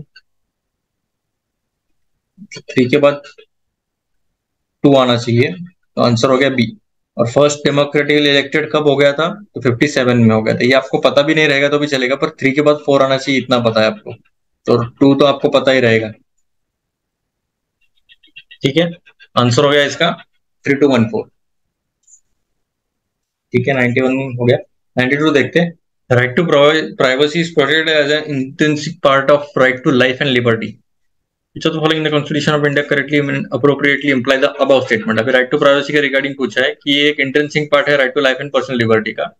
ये कौन से कॉन्स्टिट्यूशन ऑफ इंडिया के आर्टिकल में है? ये 17, 14, 21, 24। आपको अगर पता रहेगा तो 21 है, पार्ट 3 में आता है ये। 92 का सी है। प्राइवेसी एक कॉन्स्टिट्यूशनली प्रोटेक्टेड राइट है जो इमर्ज होता है आर्टिकल 21, जो कि right to life and personal liberty. ठीक है, इस इधर ही आंसर हो गया था, तो आपको कुछ ज्यादा करने की जरूरत भी नहीं थी। 93rd क्वेश्चन देखते हैं। Consider the following. अभी देखिए ये इतने सारे नाम दिए हैं, तो cabinet committee on economic affairs has announced the minimum support price for which of the above. अभी एमएसपी 22 ऑलमोस्ट प्रोडक्ट्स पे देते हैं ये, तो उनमें से कौन से? अभी आपको 22 के 22 याद रखने हैं तो नहीं, आपको लॉजिकली आपको समझ में आना चाहिए कि किस पे रख सकते हैं ये एमएसपी। कॉफी पे रख सकते हैं क्या लगता है आपको? कॉफी पे रखेंगे क्या ये? कॉफी पे नहीं रख सकते, क्यों? थोड़ा सा ये नहीं, ठीक है, एमएसपी उस पर नहीं है लॉजिकली अगर सोचा जाए तो। कॉफी पे नहीं है, 3 गया, आंसर सीधा आ गया 2456। मतलब 2, 4, 5 और 6 पे है। टर्मरिक पे नहीं है, अरेगा नट पे नहीं है। ठीक है, ये लॉजिकल क्वेश्चन था ये। अगर आपको कुछ आइडिया रहेगा तभी आप मार्क कीजिएगा, वरना आप स्किप कर सकते हैं ऐसे क्वेश्चन को भी।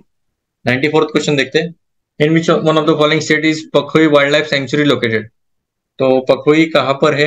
अरुणाचल प्रदेश, मणिपुर, मेघालय, नागालैंड, कहाँ पर है ये? क्या लगता है आपको? अगर कुछ आइडिया रहेगा तभी आप मार्क कीजिएगा, वरना आप स्किप कर सकते हैं ये भी क्वेश्चन। आंसर इसका अरुणाचल प्रदेश। 95th क्वेश्चन देखते हैं। With reference to India satellite launch vehicles, ऐसे तो following statements. PSLV launch the satellites useful for earth resources monitoring, whereas GSLVs are designed mainly to launch communication satellites. क्या लगता है आपको? सही होना चाहिए। ठीक है, सही है ये स्टेटमेंट तो सही है। Satellites launched by PSLV appear to remain permanently fixed in the same position in the sky as viewed from a particular location on the Earth। मतलब अगर ये अर्थ है और यहाँ पे आप खड़े हो, तो आपने आप यहाँ से यहाँ देखा, तो भले आप कहाँ पर भी जाओ, तो मुझे यहाँ पर आए तो फिर भी आपको यहीं पर दिखेगा, मतलब वही परमानेंट स्पॉट दिखेगा स्काई में। तो ये पीएसएलवी के रिगार्डिंग बोला है, as viewed from particular location on earth. तो ये सही है क्या पीएसएलवी? तो ये पीएसएलवी के रिगार्डिंग नहीं है, ये जीएसएलवी के रिगार्डिंग बोला गया है पूरा। तो ये परमानेंटली फिक्स रहता है। क्यों रहता है ये? तो ये जो जीएसएलवी रहता है उनका मेनली जो काम रहता है वो कम्युनिकेशन सैटेलाइट को कम्युनिकेट करना, और ये इसे कहा जाता है जियो सिंक्रोनस ट्रांसफर ऑर्बिट, जीटीओ बोला जाता है इसे। इसलिए परमानेंट फिक्स पोजीशन में रहता है और वही की इंफॉर्मेशन वो अच्छे से ले सकते हैं, कम्युनिकेशन भी हो सकता है। और ये जो जियो सिंक्रोनस अर्थ ऑर्बिट रहता है वो 36,000 किलोमीटर के एल्टीट्यूड पे रहता है ये। तो ठीक है, और सेकंड स्टेटमेंट तो गलत है, पहला स्टेटमेंट तो सही, आंसर इधर ही हो गया ए। तभी भी थर्ड स्टेटमेंट पढ़ते हैं हम। GSLV mark 3 is a 4 stage launch. अभी देखिए 4 स्टेज, यही पे गलत हो गया। जीएसएलवी मार्क 3 4 स्टेज नहीं है, जो कि 3 स्टेज है। और ये दो स्टैली दो सॉलिड है और एक लिक्विड है, तो इसके वजह से ये पूरा 3 स्टेज लॉन्च व्हीकल है ये। तो इधर ही स्टेटमेंट गलत हो गया, तो इसलिए थर्ड स्टेटमेंट भी गलत था। आंसर हो गया ए।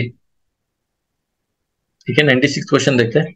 With reference to the governance of public sector banking in India consider the following statement. अभी पब्लिक सेक्टर बैंकिंग के रिगार्डिंग है ये question. Capital infusion into public sector banks by the government of India steadily increase in the last decade. पिछले 10 सालों में जो capital है, मतलब जो पैसा है, पब्लिक सेक्टर बैंक्स में काफी ज्यादा इंक्रीज हो गया है। स्टेडीली मतलब लगातार इंक्रीज होते गया है गवर्नमेंट ऑफ इंडिया द्वारा, मतलब उनमें कैपिटल इन्फ्यूज कर रही है। तो क्या लगता है आपको, सही रहेगा ये? चांसेस तो कम है इसके सही होने के। To put the public sector banks in order, the merger of associate banks with the parent State Bank of India has been affected. तो हाँ, ये हो सकता है। तो ये ऐसा क्यों किया है पेरेंट बैंक्स को इसमें, क्योंकि एनपीएस काफी ज्यादा बढ़ गए हैं, तो उसका बर्डन कम करने के लिए इन्होंने ये किया है। मर्जर का डिसीजन इसके वजह से लिया गया था। तो सेकंड तो सही होना चाहिए, तो पहला तो नहीं है क्योंकि स्टेडीली इंक्रीज नहीं हुआ है, इसलिए पहला गलत है, सेकंड सही। आंसर हो गया बी, करेक्ट पूछा है। ठीक है, 82 क्वेश्चन, 97 क्वेश्चन देखते हैं।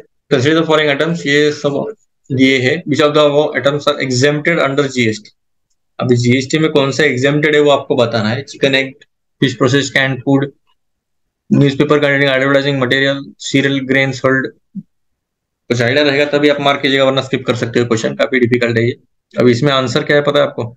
आंसर इसका सी, 1, 2 और 4। 3 नहीं है, प्रोसेस्ड फूड नहीं है, एग्स कुक्ड है, ये है। अगर आपको कुछ आइडिया रहेगा तभी आप मार्क कीजिएगा, वरना आप स्किप कर सकते हो। बाकी इन पर सब 0% लगता है, मतलब ये एग्जेम्प्टेड है। इस पे सिर्फ 5% लगता है। ठीक है, आपको कुछ आइडिया रहेगा तभी आप मार्क कर सकते हो। 98 क्वेश्चन देखते हैं। Consider the following statements. The definition of critical wildlife habitat is incorporated in the Forest Rights Act 2006 के। तो क्या लगता है आपको, रहेगा क्या फॉरेस्ट राइट्स एक्ट में? तो हाँ, इसका डेफिनेशन इसमें दिया गया है। For the first time in India tigers have been given habitat rights.